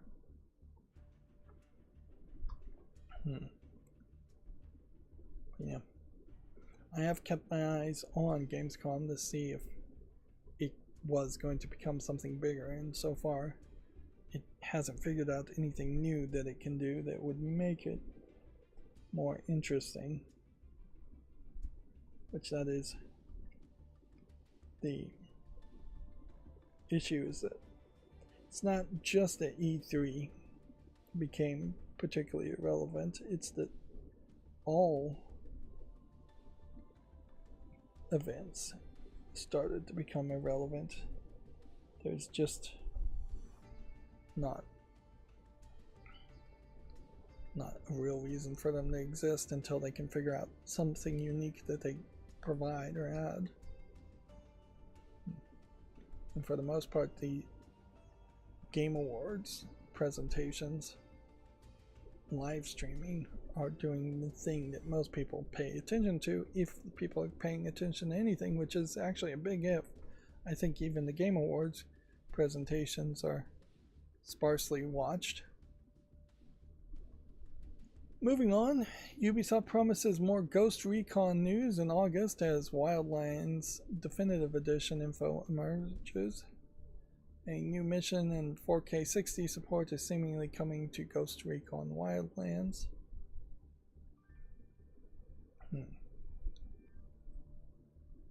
Yeah. Only 7 PlayStation games have sold more than 100,000 physical copies in the US this year, an analyst says. Sony will no longer be releasing new games on disc from January 2028. Which, I guess it really just comes down to, do you believe that or do you not believe that? Like, this is an analyst saying it, which means basically nothing. But yeah, I suppose it is possible that there have not even been 7 games that people would have wanted to buy this year from PlayStation, and it may have been fairly difficult to buy physical games, with GameStop perhaps not focusing as much on that, and Walmart not focusing on that. By the way, I ordered something from Walmart and they are texting me that the package is delayed multiple times a day. I'm like, I kind of don't care if this package is delayed. This was a Slick Deals for some wooden crate things, little organizer cubby things, and yeah, they were super cheap, and I half expect them to be the wrong size from what I'm thinking, and broken. A lot of stuff that does go on slick deal sales is because a truck turned over and the packaging is broken or something like that, and they're just trying to get rid of things cheaply without having to completely write off the product. But yeah, it is excessive to say the least to consistently get these delayed notifications. I probably could turn them off. I just need to look up how to do it.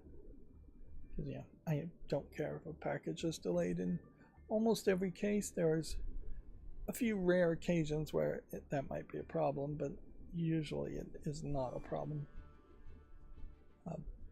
Grocery food being delayed or unavailable is the only time that really becomes a problem.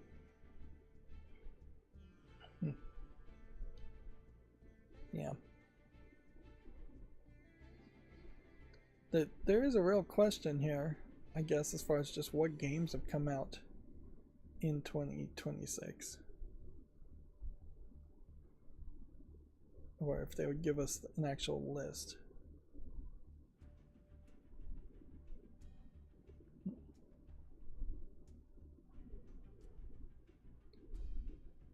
It is also certainly throwing out a number there without perhaps creating a proper context, in that maybe 100,000 units sold physically is more than enough. And maybe the reality of the situation is we should be happy with games selling even 30,000 units, and that should be considered a major success. Like, as we continue to have these expectations creep go higher and higher, there is just a ceiling as far as how many people are going to have money and buy video games in general. And that number is actually going to go down as more and more people get older and people run out of money and start dying off. Like, there is going to be a population aging and a population decline, which will definitely affect the games industry as it affects many other industries.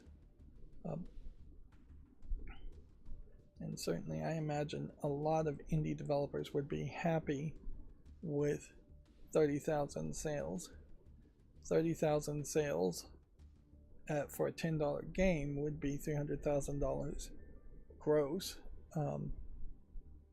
which, let's say that was half. That would be $150,000 for a small game, which is definitely a decent amount of money to then work on your next game and a decent amount of profit.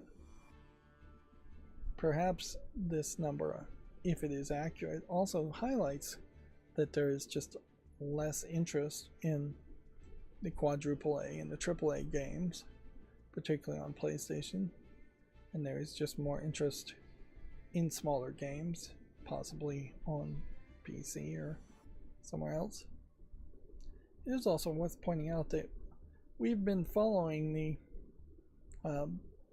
sales numbers for Japan as far as PlayStation games, and the vast majority of sales in Japan, at least, and this is probably echoed around the world, is people buying the Switch 2 versions or the Switch versions of games for console, not the PlayStation versions, which, yeah, that just further highlights the ridiculousness of saying we're getting rid of discs when, at least in Japan, it looks like PlayStation barely is hanging together.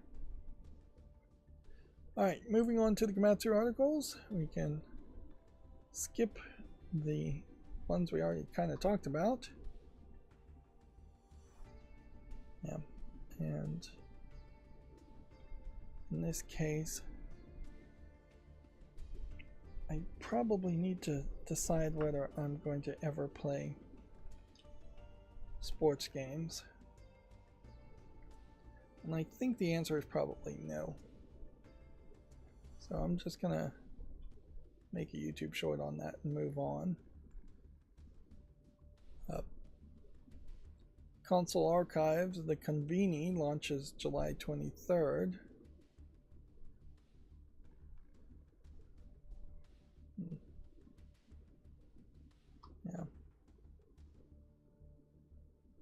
Arcade Archives Armadillo Racing launches July 23rd.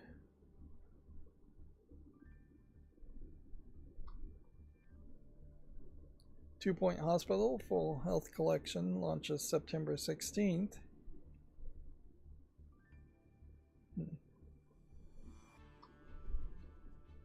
Hatsune Miku Graphic Collection Mystery Music Planet Remerge has been announced for iOS and Android.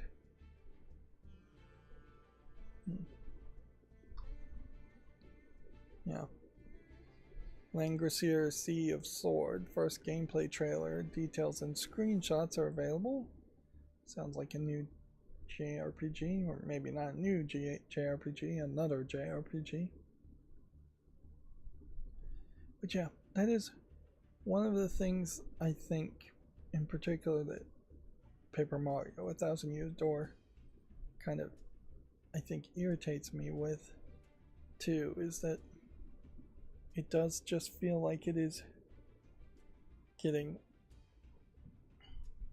way too close to becoming a JRPG and adding JRPG elements that are not particularly welcome to a Mario game. And it always kind of felt like the Paper Mario series was probably just taking general concepts from some JRPG game and throwing Mario in it and changing the graphics around.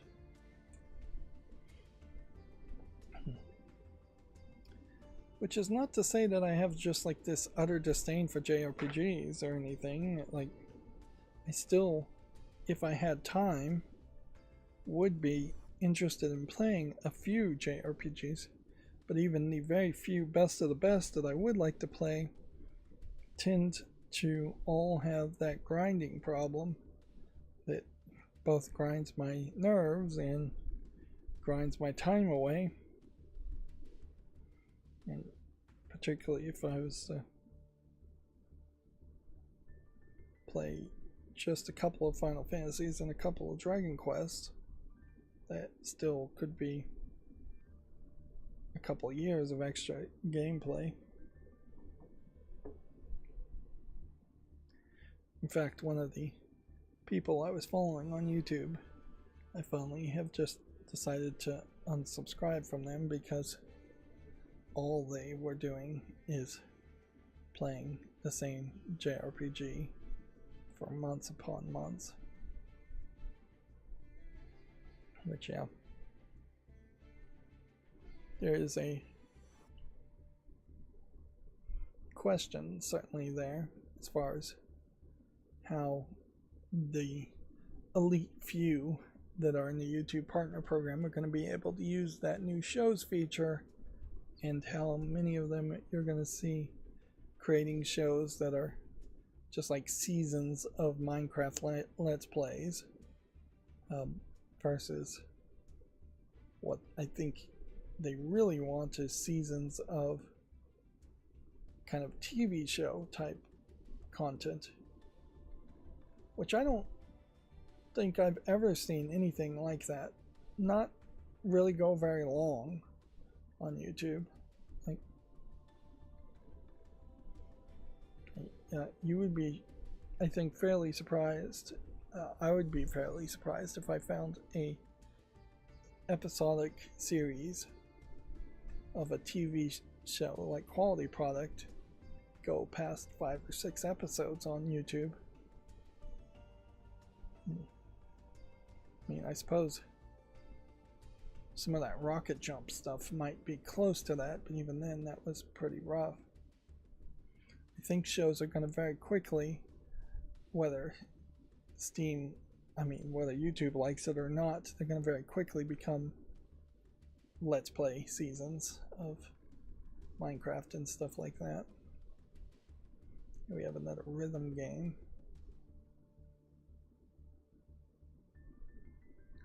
So I'm going to put this on the fall list, but I probably shouldn't even bother to do that. Just knowing myself and my inability to maintain a beat. It would be really, really bad with my tendency to get distracted to try to play a rhythm game.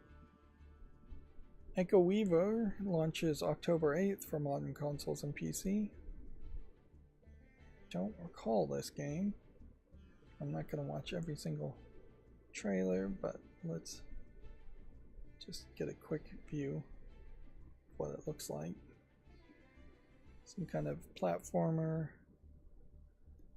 Metroidvania type side-scrolling game, it looks like. There really is a decent amount of these that exist now on Steam, so it is kind of crazy that I'm instead playing Metroid games instead on my Steam Deck that I can't make footage from versus playing something inspired by Metroid that I could make footage from.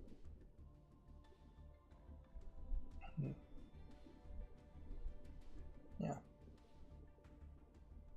He has a Kroll-like weapon from the movie Kroll, which I think most people only really know from the cover art, and honestly I'm not sure I've ever watched Kroll either.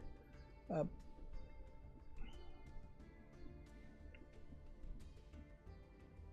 yeah, that looks interesting enough. So here's a question: if I reload this page, it will open this tab, which I can put on the follow list. But why was the tab not open before? Or was it open before and did I just miss it? I don't know. Is it possible we are missing something because it is closing, not because it has AI in it, but because of some other reason? It's possible, yeah. Let's see if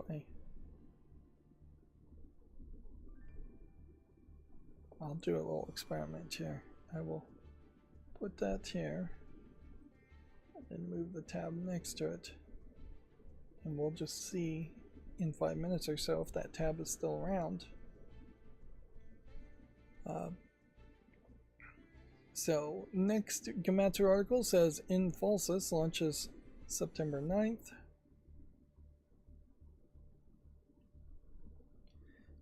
You know, at some point I suppose it is worth pointing out that while you might complain about the Splatoon raiders, Squid Kids, growing up and being dressed somewhat provocatively, a little provocatively, there is also just no middle ground there between what Splatoon Raiders is offering for 14-year-olds and then what the rest of the world is offering on Steam, which tends to be as provocative, if not more provocative. And this is a weird example, certainly, as the characters mostly clothed, but they definitely are in that kind of an action pose with a bent back comic book style pose even there. Yeah. Very rarely do games look like Unpetrified here, and even if they do look like this, they tend not to sell well or get promoted well. Obviously there is a desire that is leading the creation of these games, and there is a similar desire that leads to the purchasing of games. Kind of natural desire on both parts, the creator and the purchaser. Unpetrified Echoes of Nature is coming to the PS5, Xbox Series, and Switch this fall.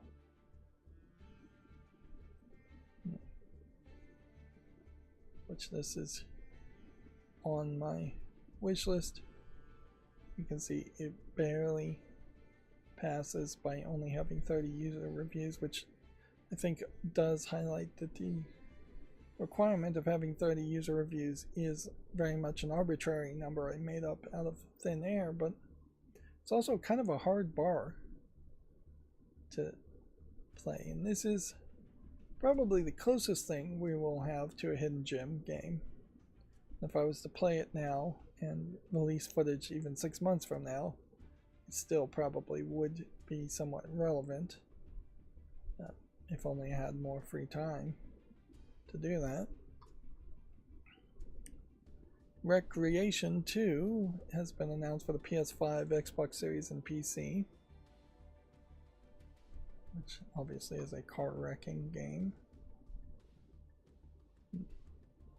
Yeah, I guess at this point I am at the thought, well, just make YouTube shorts for anything that doesn't have an actual release date and not put it on the fall list. Game Pass adding Halo Campaign Evolved, Beast of Reincarnation, and more in late July to early August. We are still questioning and waiting for an answer as far as what things are going to be actually exclusives or console exclusives and what things aren't. I don't think Xbox themselves knows at the moment.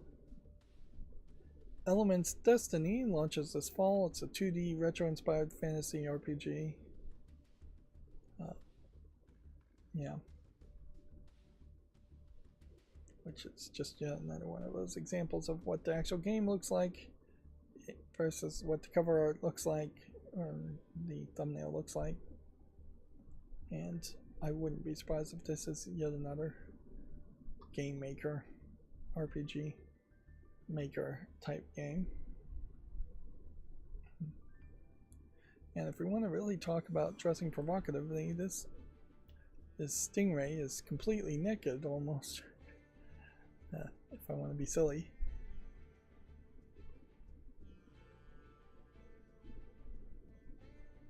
But yeah, you got action poses going all over the place.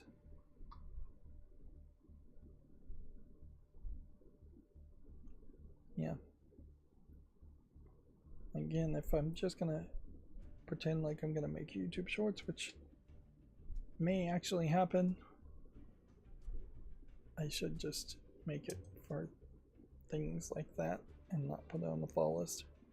And further just separate games I actually want to play versus games I just am waiting to see if they actually ever come out.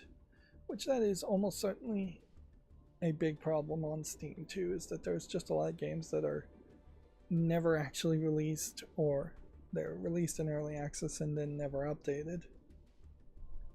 Which again, a reoccurring annual $100 fee to stay on Steam might help that problem somewhat, but probably not that much.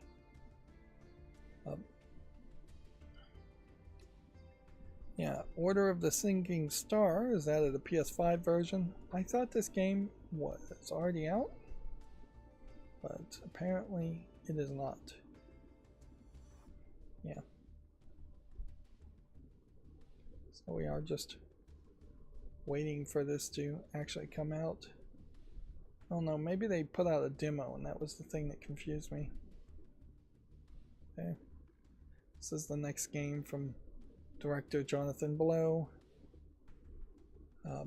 which definitely holds a little bit of weight. Let's see, The Witcher's 3 Wild Hunt expansion Songs of the Past is going to premiere at Gamescom in 2026. The expansion is due out in 2027. That is one of the few things that going to a convention might be worth looking at, but it is just going to premiere during the Gamescom opening night live, which I'm pretty sure is a live stream too. So being there doesn't make a lot of sense. Yep. I suppose if you were going to these kinds of gamer convention events to like meet up with friends, that kind of makes sense, but if you were going to try and meet new people, it's just not going to happen. There really is not an environment set up there where you can say hello and meet up with people. I'm sure there's a few stories of people who have gone to the same event year after year and they grow some level of familiarity, but yeah, for the most part, you're just going to be in a crowd with strangers who are not going to be interested in saying hi or talking to you in any way. So, yeah, it's not really a social event. Yep. I did notice that I ran into one game that had AI and I think mature content in it, and it popped up the AI disclosure in the pop-up here that I have added instead of the mature content, which in fairness, that pop-up is based off of a extension that would be warning you about AI. I've just modified it heavily to warn me about the adult content that YouTube would have a problem with. Gamescom 2026 books up all exhibitor space, adds Konami, Tencent Games, and more. We haven't heard much from Tencent lately. It would be kind of interesting if they did have a lot of announcements, but I don't think there's also real interest in making announcements. The Lego Group is a kind of a standout because that's not TT Games or Warner Brothers promoting any kind of Lego game. So it'll be interesting to see if the Lego Group has any new actual video game to show off, or if they are just showing off Legos in their most recent smart brick pushes, which they may have already abandoned. The smart brick reception was not particularly good. I think the technology around the smart brick might have been pretty cool, but the implementation and what it actually can do so far has proven to be pretty expensive and pretty lackluster. A supernatural horror adventure game, Asylum, is coming to PS4 and 5, Xbox Series and Switch this winter. Okay, I'll leave it at that. This game is already rated very positively on Steam, but it's a point-click game too, instead of a wandering around and running around game, which I think that appeals to me more also, as far as I really don't want to play any game where I'm just being chased and having to hide from monsters and run away from them. I may do that for something like Amnesia series, just because that is kind of iconic, although it's questionable whether it's relevant these days. But yeah, I don't want to play a lot of those, and they make a ton of those type of games. Super Robot Wars Series 35th Anniversary livestream is set for August 1st. It'll be interesting to see how much of a Western focus that would be. I'd imagine not much.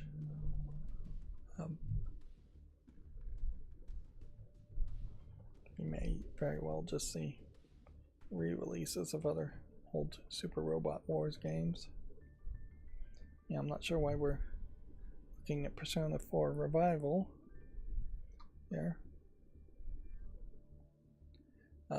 This is the reason. Persona 4 Revival Chie Satonaka trailer has been announced.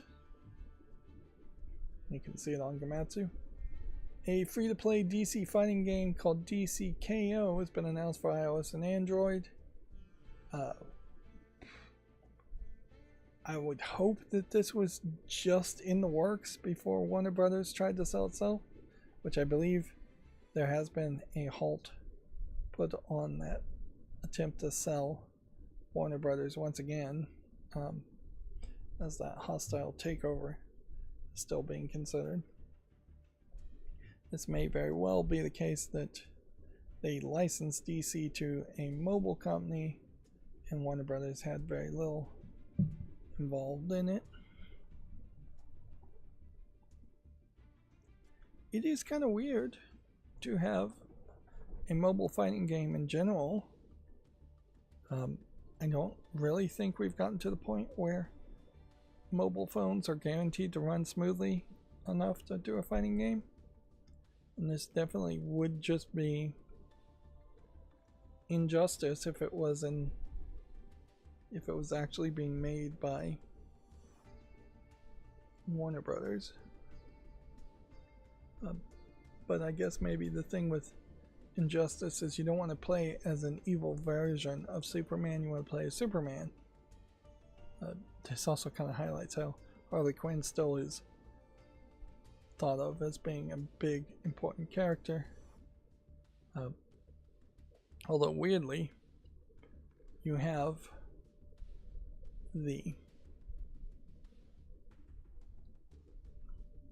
what looks like might be Cyborg here and Blue Beetle here, which they're still trying to push Blue Beetle, I guess, too. Yeah, I would say this is Blue Beetle and this is Cyborg. It could be that this is Cyborg and this is Steel, but I doubt it. Guess we could look here. Yeah, Blue Beetle. And Cyborg, yeah. Not Steel. Weird for it to be a mobile game. Weird for it to come out at this time or come out in 2027. I guess this might show that what DC is going to do while they are in this holding phase trying to be acquired, Warner Brothers in general in this holding phase trying to be acquired, is just do a bunch of licensing, which may not be a bad idea. The question certainly is, where is the monetization going to be for these free to start type games? Because let's face it, it's not going to actually be free to play. This isn't just going to be advertising DC for no reason. Meanwhile, the Supergirl movie just did terrible, so it's always in question as far as whether there will be another DC movie made. And I wouldn't be surprised if there's just going to be a pause on all Warner Brothers movies being made until they can be acquired. Let's see. Skatester. How many more of these do we have? Just a couple. Alright. Skatester launches August 13th. Is this supposed to be like Spinster? I mean, I wouldn't really call this lady an old maid, but also I certainly wouldn't say she looks like she's in her 20s. That is an interesting idea, and probably closer to the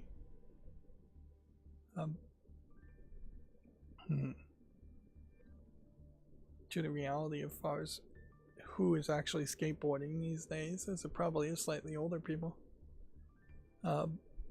Well, apparently there is a Stir Major, aka Surfster, Dutch skateboarder. So this is actually a license of a character of an actual person. Okay. Well, apologies if assuming that meant spinster was the pun that was going on there. And maybe in Dutch that just makes a lot more sense. This definitely looks like a real lady. And she definitely seems like she has a lot of costumes that are showing off, I think, a lot more skin than a oh, now I've forgotten the famous skater that they name all the other games after. Tony Hawk. Yeah, I think. Yeah, I don't think Tony Hawk was ever in a skirt and showing off his belly in any of these.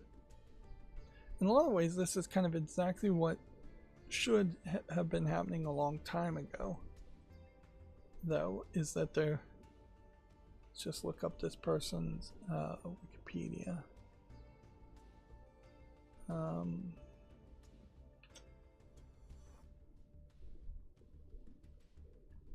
Let's just go with age. That's what I'm really asking here. 21 years old as of 21. Okay, so I'm wrong on all parts as far as she is fairly young. But yeah, this is definitely what should have been happening a long time ago. Is that there should have been new skateboarders brought up and focused on. Perhaps it's not wise to just have games centered around one person in general, but maybe a crew or just a group of people. Just forming a group to advertise, I think, might even make some sense there. I mean, when you look at like the Jackass group, which is a weird comparison, I think a lot of the Jackass people were skaters to start with, and had Jackass just been one of the Jackass members, the shows wouldn't and movies would not have lasted anywhere as long. I think they probably are playing into the let's show off some skin factor, which probably helps a little bit too. Yeah. So, but yeah, there really should be 3 or 4 different new up-and-comers being highlighted as far as skaters and skateboarders and BMXers and things like that. Particularly if you start to just take all the extreme sports and look for those up-and-comers, that would help grow the chances of those types of games being popular again. Although I'm not sure they were ever that popular in the first place. They may be right on the edge of what a gamer bro thinks they want versus what a mainstream gamer really does want. In fairness, I've not played a ton of skateboarding games and never had a huge interest in skateboarding myself. Let's see, Call of Duty Modern Warfare 4 open beta test is set for August 28th to September 1st, according to Gamatsu. And then the Indie Live Expo is set for December 1st, featuring dozens of announcements. Which, yeah, that feels like yet another awards ceremony that probably doesn't matter that much. Yeah, I still have not thought of any kind of new way in which you could cover those kinds of live streams in which it's worth your time. Alright, now is the perfect time to take a break, so I'll be back in just a few minutes.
Okay, I'm back.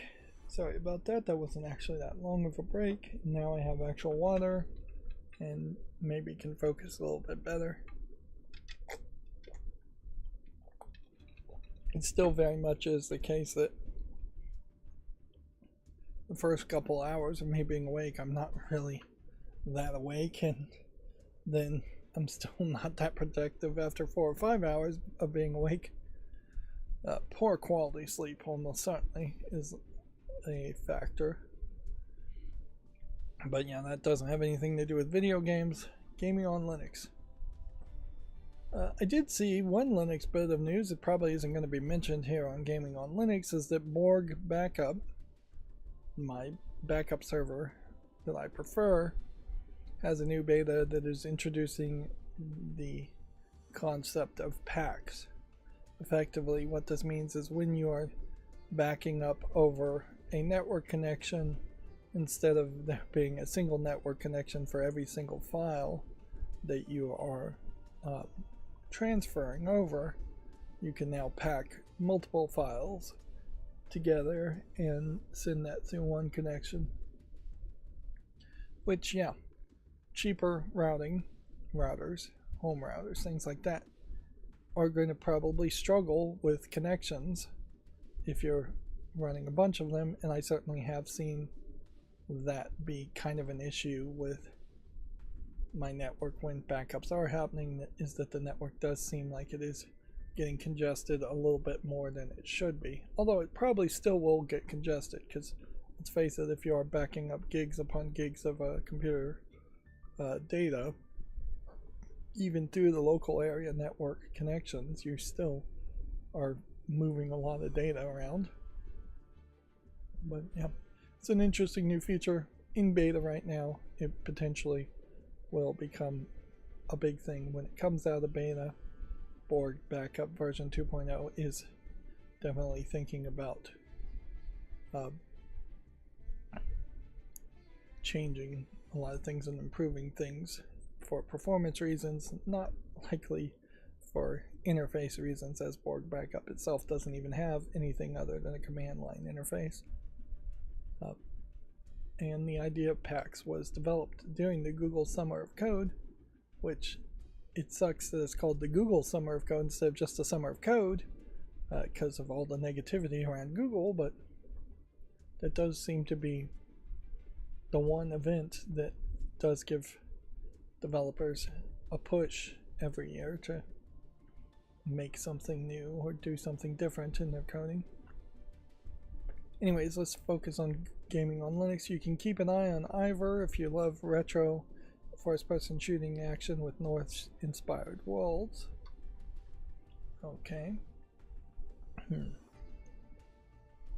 Yeah. Retro first-person shooting / boomer shooters are really not my bag. I probably have way too many of them on my wish list and probably wouldn't play any of them. Other than maybe Doom, Wolfenstein, something like that. And even then, when I did play Doom and Wolfenstein, the first Doom and the first Wolfenstein games, I really only played them for like an hour to show off what the games looked like originally. I didn't try to play them all the way through to the end by any means. Yeah, I'm much more willing to play a modern first-person shooter, which frankly is going to be easier than a boomer shooter. Let's see, Proton CashieOS had support for VK3D or VKD 3D, low latency and upgrades D7VK and more. These are all Vulkan Direct 3D, low latency, DirectX 7 Vulkan. Yeah. I still see a lot of people singing the praises of CashieOS, but I'm still not really sure why I would pick CashieOS over Bazzite, other than just this desire to tinker that is higher than what is realistic for me at this point. Yeah, I think While it would be nice to get a few more frames with CachyOS, the tinkering aspect is not worth the extra frames compared to Bakelite, which is going to, I assume, be a little bit more stable. And at some point in the future, SteamOS will probably replace Bakelite, and it will just make more sense to install SteamOS and use SteamOS. But there may always be certain reasons why Bakelite might be more preferable than SteamOS. SteamOS might be preferable if you're only going to play Steam games. Bakelite might be more preferable if you're going to play other kinds of games on PC or do other things, desktop mode and such. Moving on, Sanctuary Shattered Sun could be an interesting Supreme Commander's spiritual successor. We definitely see a lot of games named as spiritual successors to other games. Yeah, and I am definitely sticking to the thing of if it doesn't have a full release date, I'm just not going to put it on the fall list. That is going to maintain a really small fall list if I stick to that rule, which is what I want. The original Darkest Dungeon is set for a new DLC over 10 years after its release, which is interesting because they already came out with Darkest Dungeon 2, so you would expect that any new DLC would be released for that game. That's interesting. The text here is incredibly small.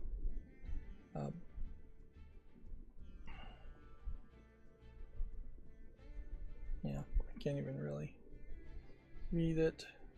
So I'd say just check out this Gaming on Linux article yourself, and the way you see Gaming on Linux will probably make the text much more readable than the way I have set it up.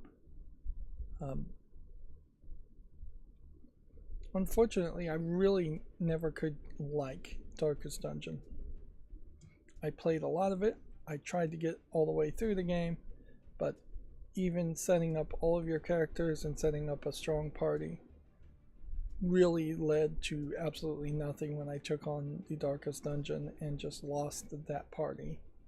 And there was just no believable, reasonable way, it seemed, for me to actually make it through the end. Either I was just really bad at the game or the game was just really difficult. I think the game is really difficult. Regardless, it just doesn't really have a progression spot as you get towards the end where you can get stronger and become overpowered and defeat enemies. It just is always, you can max out your characters and they will be decent matches to the enemies at best. But yeah, obviously my opinion is contrasted to 91% of all the other user reviews on there, so maybe don't take it too much. But yeah,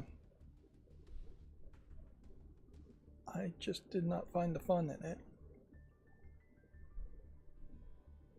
And certainly I do kind of wonder if it isn't the case that perhaps in the past couple of years in particular, I've just been in bad moods or the wrong moods to play certain games. It definitely feels like there could have been a couple of games like that where if I was maybe more organically getting to a game and trying to play it, or was just in a better headspace overall, I might have enjoyed it more. But I would say Darkest Dungeon in particular stood out as being too difficult for me. Maybe I am also just getting really bad at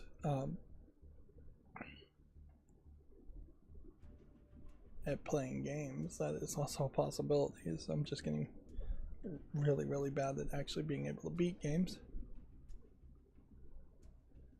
Let's see, a fresh stable Steam update is out with updates for the Steam Machine, Steam Controller, Remote Play, and more. Yeah. And again, it feels like the Gaming on Linux CSS is going to have to be adjusted here because this text is incredibly small. I think in this case this is Gaming on Linux doing something new because the gray is new. And I'll probably try and get rid of the gray. But yeah, it's also worth pointing out that this really sucks. They've changed their website and you do just have to keep on chasing the monkey there, in that as soon as any website creator changes the way their website looks, my CSS to change it to look differently falls apart. And this is just more work that I wasn't expected to have to do. Although, in fairness, it may not be too hard to change it. It definitely is going to need to be changed because we cannot consistently go to Gaming on Linux articles and have the text so incredibly small that even with my glasses on I cannot really read it. If I squint, I can see like Steam controller here. So yeah, that's more work for me to work on. Slim Greens or Sea of Sword game. Let's see, Dbrand reveals their new Steam Machine skins, including a few Valve-inspired looks. Let's see, which of these feel Valve-inspired? I guess an orange box here technically might be Valve-inspired. This terminal might be a little bit like the computer terminals in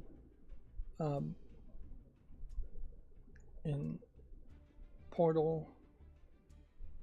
This feels a little bit like this might be a Portal reference. Yeah, looking at the picture of what the picture is even actually showing.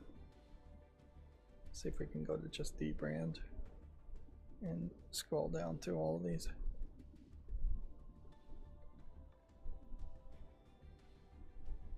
The X-ray one may be slightly interesting. And then you just have a lot of solid colors.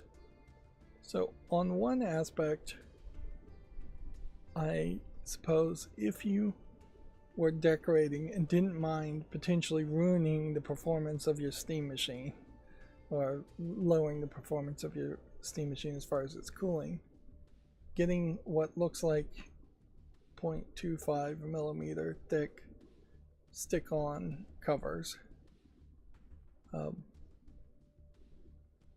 might be okay. But I would say, generally speaking, you should not get any skin for the Steam machine, and you should just let it be black. And black tends to work with everything. Yeah. These are effectively just skins that you're putting over it.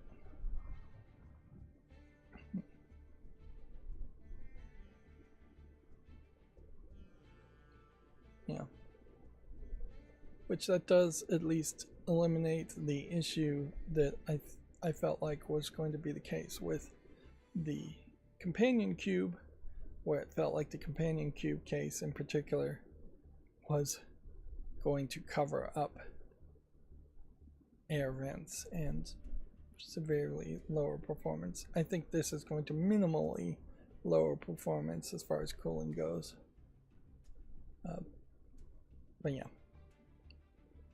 $20 to $80 to cosmetically change a Steam machine definitely doesn't feel like it's really worth it. Let's see, moving on. Harebrained Schemes, new survival horror RPG Graft gets a story trailer. Okay, it does seem like this robotic type person is grafted directly into the stomach of this this male protagonist character, which, let's go with the story trailer, not the original announcement. I don't remember in the original announcement. Yeah, depending on the level of technology, it is believable that you could graft a human into the lower intestinal part of another human.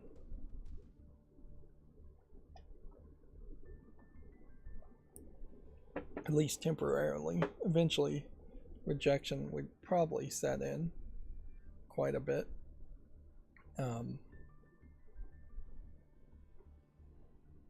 But yeah, I'm not sure you really need to graft a human into the lower intestine of somebody, though. This is very much more science fiction, I think, than anything. Because if a human is still alive after losing their lower intestinal tract and all of that, you can really tend to hook them up to machines and keep them alive anyways. The bottom half of the human body is the losable half. The top half is the non-losable half.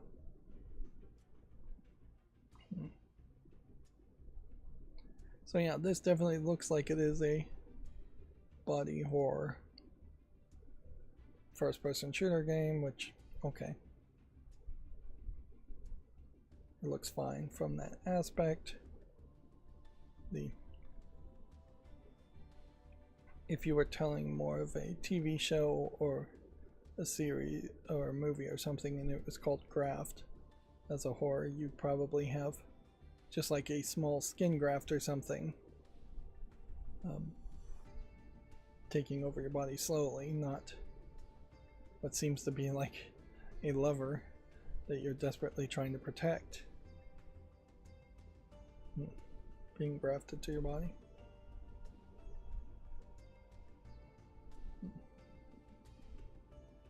And from this initial trailer, it seems like the magic may be coming from the protagonist's ability to graft to people, not so much the lady's ability to graft to people. When you get into the video game aspects of something like this, then it does become, I guess, more questionable as far as, are you going to end up grafting with other things and other people?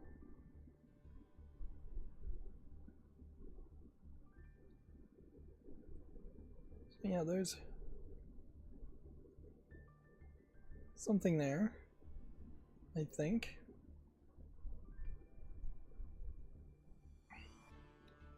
But yeah, I do think I am still going to try and just be very strict on not putting anything on the fall list without a release date.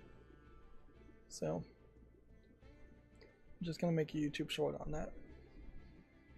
MXGP26 revealed with new gameplay trailer. Check that out on Gaming on Linux if you're interested.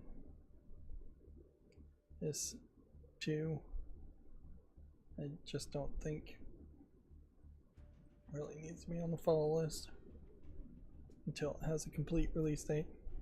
I may very quickly realize that I'm just putting nothing on the follow list because most of these games aren't going to have exact release dates until much later in the future. But maybe that's a good thing. Maybe that will at least shift when YouTube Shorts actually get made a little bit more. Although currently, as the way I'm doing it, it's just going to mean that there's 2 YouTube Shorts getting made when it first gets announced, when it makes a small announcement, and then when the release date is out. So it would be at least 2 YouTube Shorts. Mountain Blade meets Total War in the upcoming pixel art sword and banner. The Acer Predator Atlas 8 handheld with an Intel Arc G3 gets UK pricing and launch this month. 1,000 British pounds to start. Yeah, and I really haven't followed much as far as what this is. it's coming with Windows 11, so I don't think that's particularly too interesting. It does kind of feel like there is a possibility that we'll have 2 or 3 generations of handhelds try and have better processors and better performance than the Steam Deck before we see a new Steam Deck get released. Maybe there is some room for Valve to step back and just see what other people do. Looks like there's maybe 1 back trigger button instead of 2 on this device. It looks like there's maybe some special slot here for something, but that may just be cooling. Probably is cooling. Micro SD on the top. That looks like a microphone and headphone jack, maybe, and then 2 USB-Cs instead of 1. But wait a minute, there is a problem here, in that if these are USB-Cs, yeah, I guess that if this is a headphone jack, then this can't be a microphone or headphone jack, can it? This just has to be LEDs, would be my guess.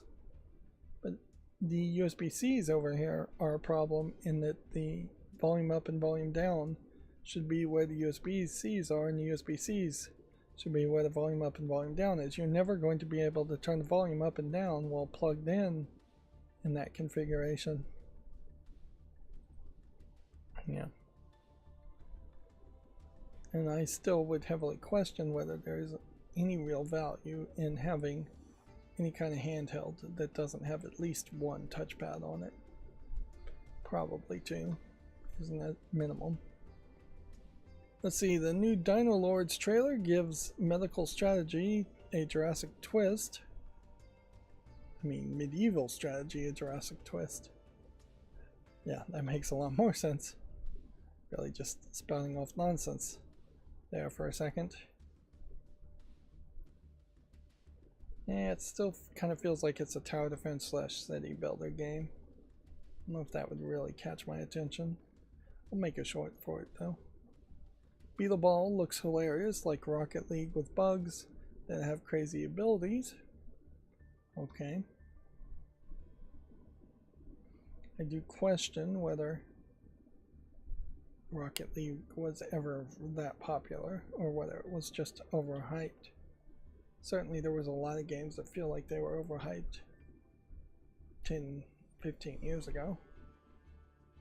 Veil of Ashes doesn't look particularly interesting to me. Set in the dark steampunk universe, Veil of Ashes is a real-time strategy with some monstrous tanks. Rogue Eclipse is a Star Fox X Armored Core and arrives August 7th. Okay. I have a small desire to play something Star Fox-like, so I'll put that on the follow list because it has an actual release date, but yeah. I don't know if I have a huge desire to play something like a Star Fox game. Pew Roma is an incremental horror game about isolation and it looks great. This is the weird one where it's kind of like a clicker game and it seems like you get rats and cockroaches to help you click. It looked gross to say the least. We have Robot Rhapsody, which even if this is one of the game maker type RPG maker games, it looks a little bit better, and I think that is mostly due to the fact that the characters are a little bit more zoomed in and a little bit more anatomically correct. I also have to say that I probably am getting knee-jerk reactions where I see AI generated thumbnails that look nothing like the character's actual appearance in the game, where in this case I would say it is not too far off in a depiction between that character and that character, which I gotta say I appreciate that a lot. Let's see, Gaming on Linux says Robot Rhapsody is a cyberpunk odyssey of techno cults, rebels, and robotic bards. Yeah. Which at the very least sounds like it's slightly different from your average RPG fare. It's sci-fi. Now we still are running into the issue, and I still don't know why this is the case, where tabs are opening to the left of what they should be opening to. Yeah, for instance, Borderlands 3, I have no idea why that is open. I have no idea why Risk Rain is open. I assume this is just a Humble Bundle. Yep. You can get some quality 2K mega hits in the 2026 Humble Bundle. Which probably means all of these tabs too are things. Furthermore, I suspect, if I'm calling correctly, that we've talked about all of these stories before in the last stream, so I think we can move quickly through them. This Valgus Launcher 2.0 rolls out with a new UI and many enhancements. I previously said it looked too simplistic, and it seems like it's going for a simplistic, and it just looks too simplistic for my taste. Here's the article. Valve expects component prices to continue to get worse. It is very believable, but also it's self-satisfying for them to say that, because that just justifies people buying the Steam machine. A retro vehicle combat game, Fumes, adds co-op support for as many friends as you can handle. Yeah, we talked about that in the last stream too. That brings us to GameDeveloper.com articles, which there's actually several open. It seems like that is more than I would expect. Hasbro has recorded a $56 million write-down / write-off after scrapping, quote, several video games. The company says it's doubling down on projects with franchise potential and meaningful opportunities beyond the initial game. I would assume that means they canceled a bunch of mobile games and games that would just be replacements for playing the board game in real life.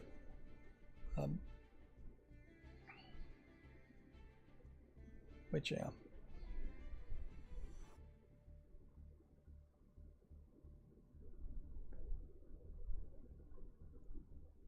I imagine we will never really know what got canceled there.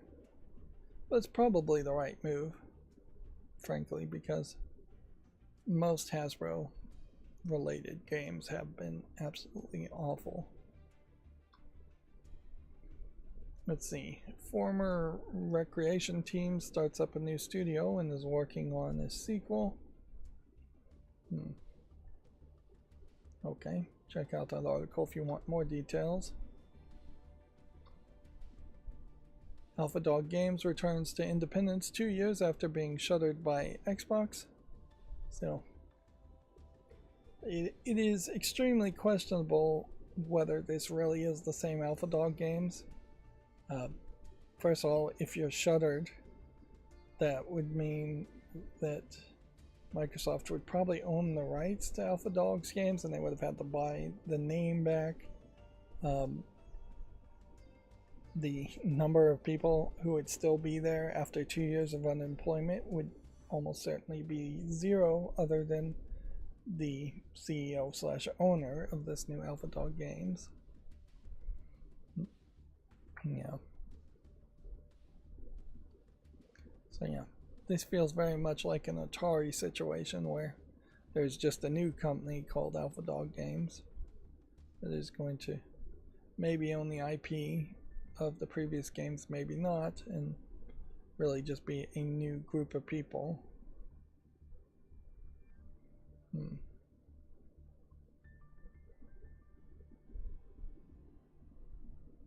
Yeah.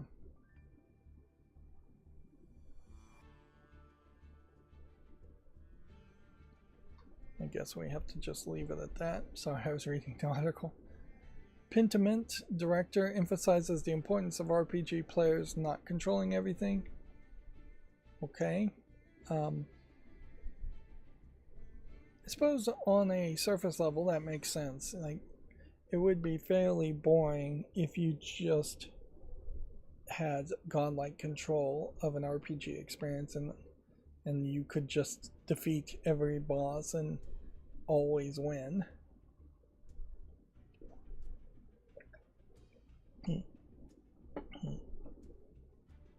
But I suspect probably this is more to do with the thought of players giving feedback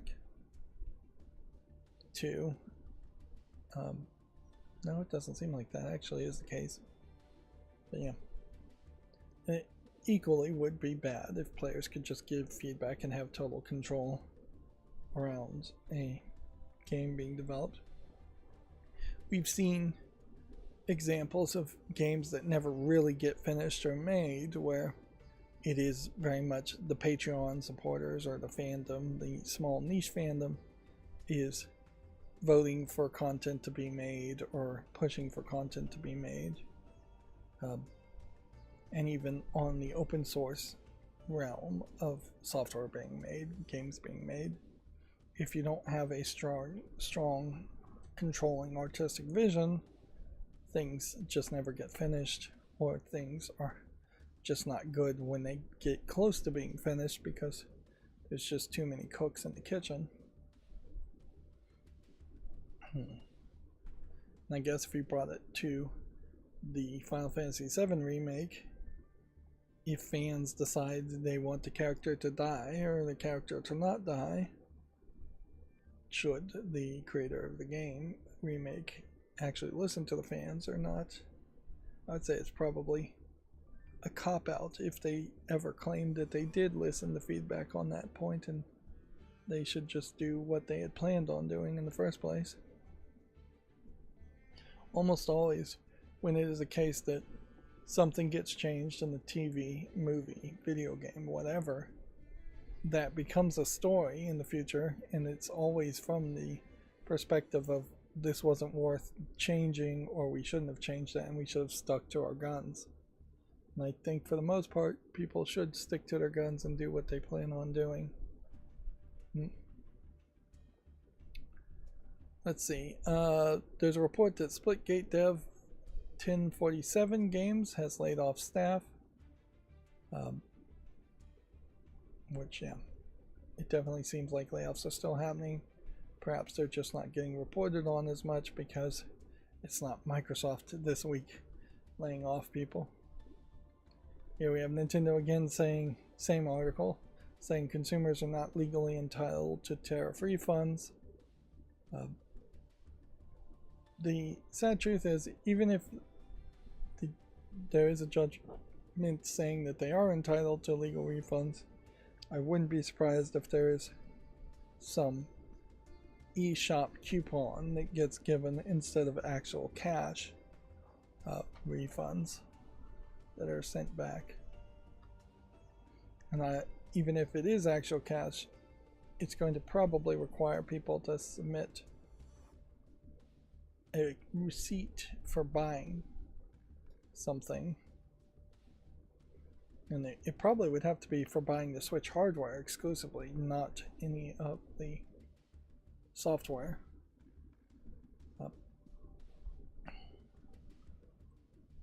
So yeah, I don't expect too many people to actually get refunded, even if Nintendo is forced to refund things. Let's see. Here we have a GameDeveloper.com article. Update Unity unveils Unity 7 roadmap with update path that won't break your build. This story has been updated to correct the spelling of CEO Matt Broman's name. Well, that is not much of an update. And I guess that is technically a retraction, but they don't even say apologies.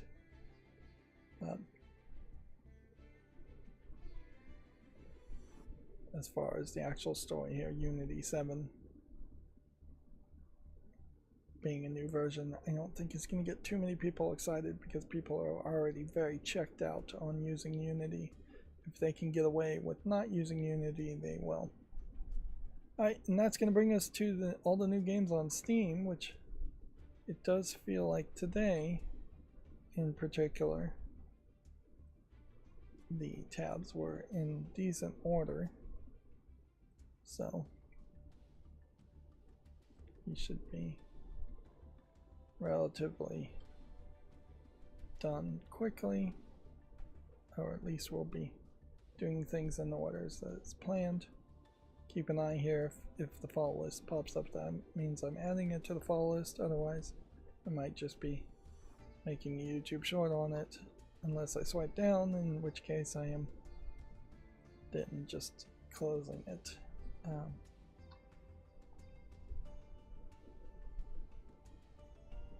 Yeah, I have to pay attention too to not add things to the follow list that are already on the follow list, because then that will take things off the follow list.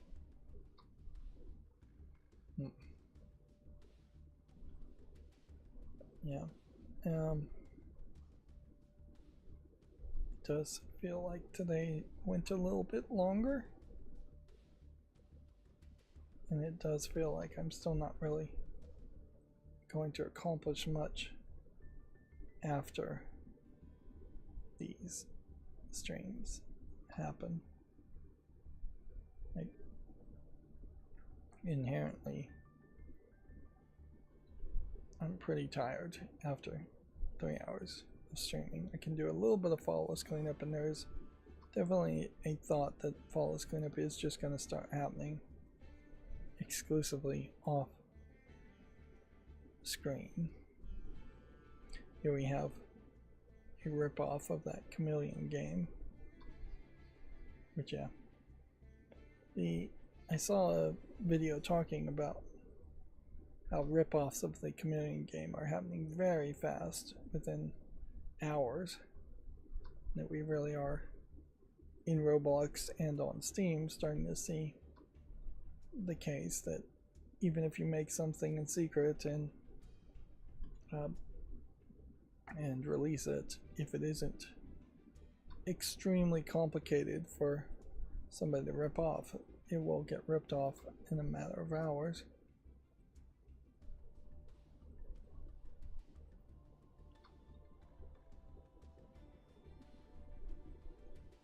Which, I don't know if that's a bad thing or a good thing, really. In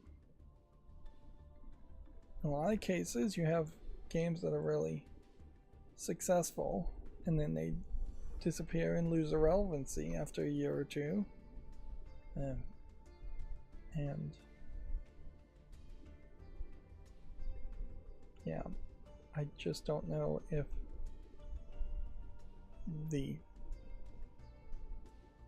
there really should be any kind of buffer time between somebody making a ripoff of your game or not.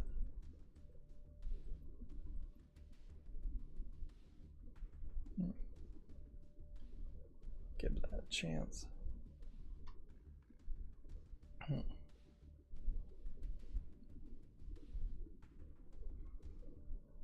I suppose it is possible that if something is already on the follow list, I should just close it.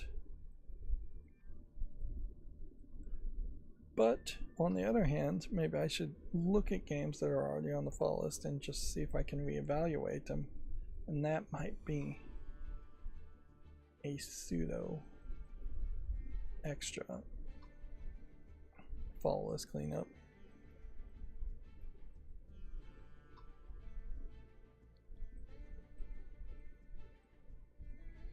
Yeah. I just don't know how you'd implement a buffer between ripoffs and clones. If somebody comes out with a game, should they have 6 weeks in which something that's an obvious clone of that game is not allowed?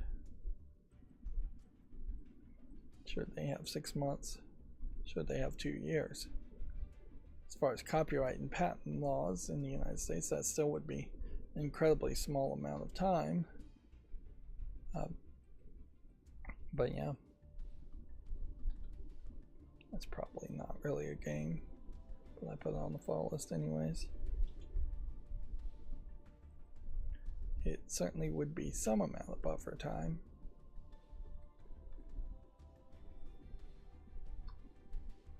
Or is it better, frankly, to just let ripoffs happen immediately?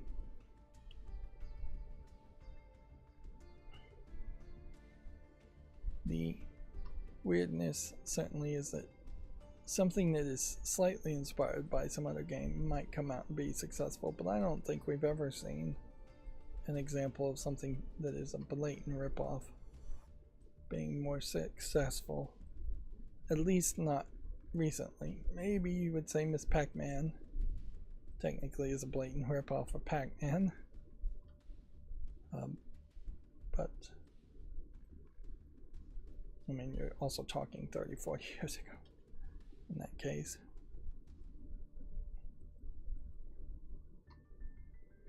And certainly you do get into that mushy middle of what is really a ripoff versus what isn't.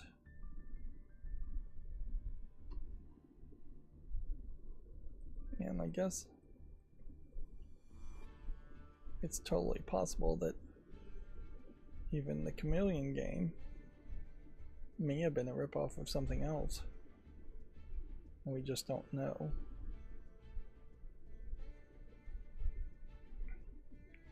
So yeah, I guess Steam probably just has to stay out of it. Unless they want to just go with straight up mob rule, which I think there might very well be a way to implement a mob rule that makes some sense, in that if games are not getting reviewed, or if they're getting reviewed negatively, they start to disappear from Steam.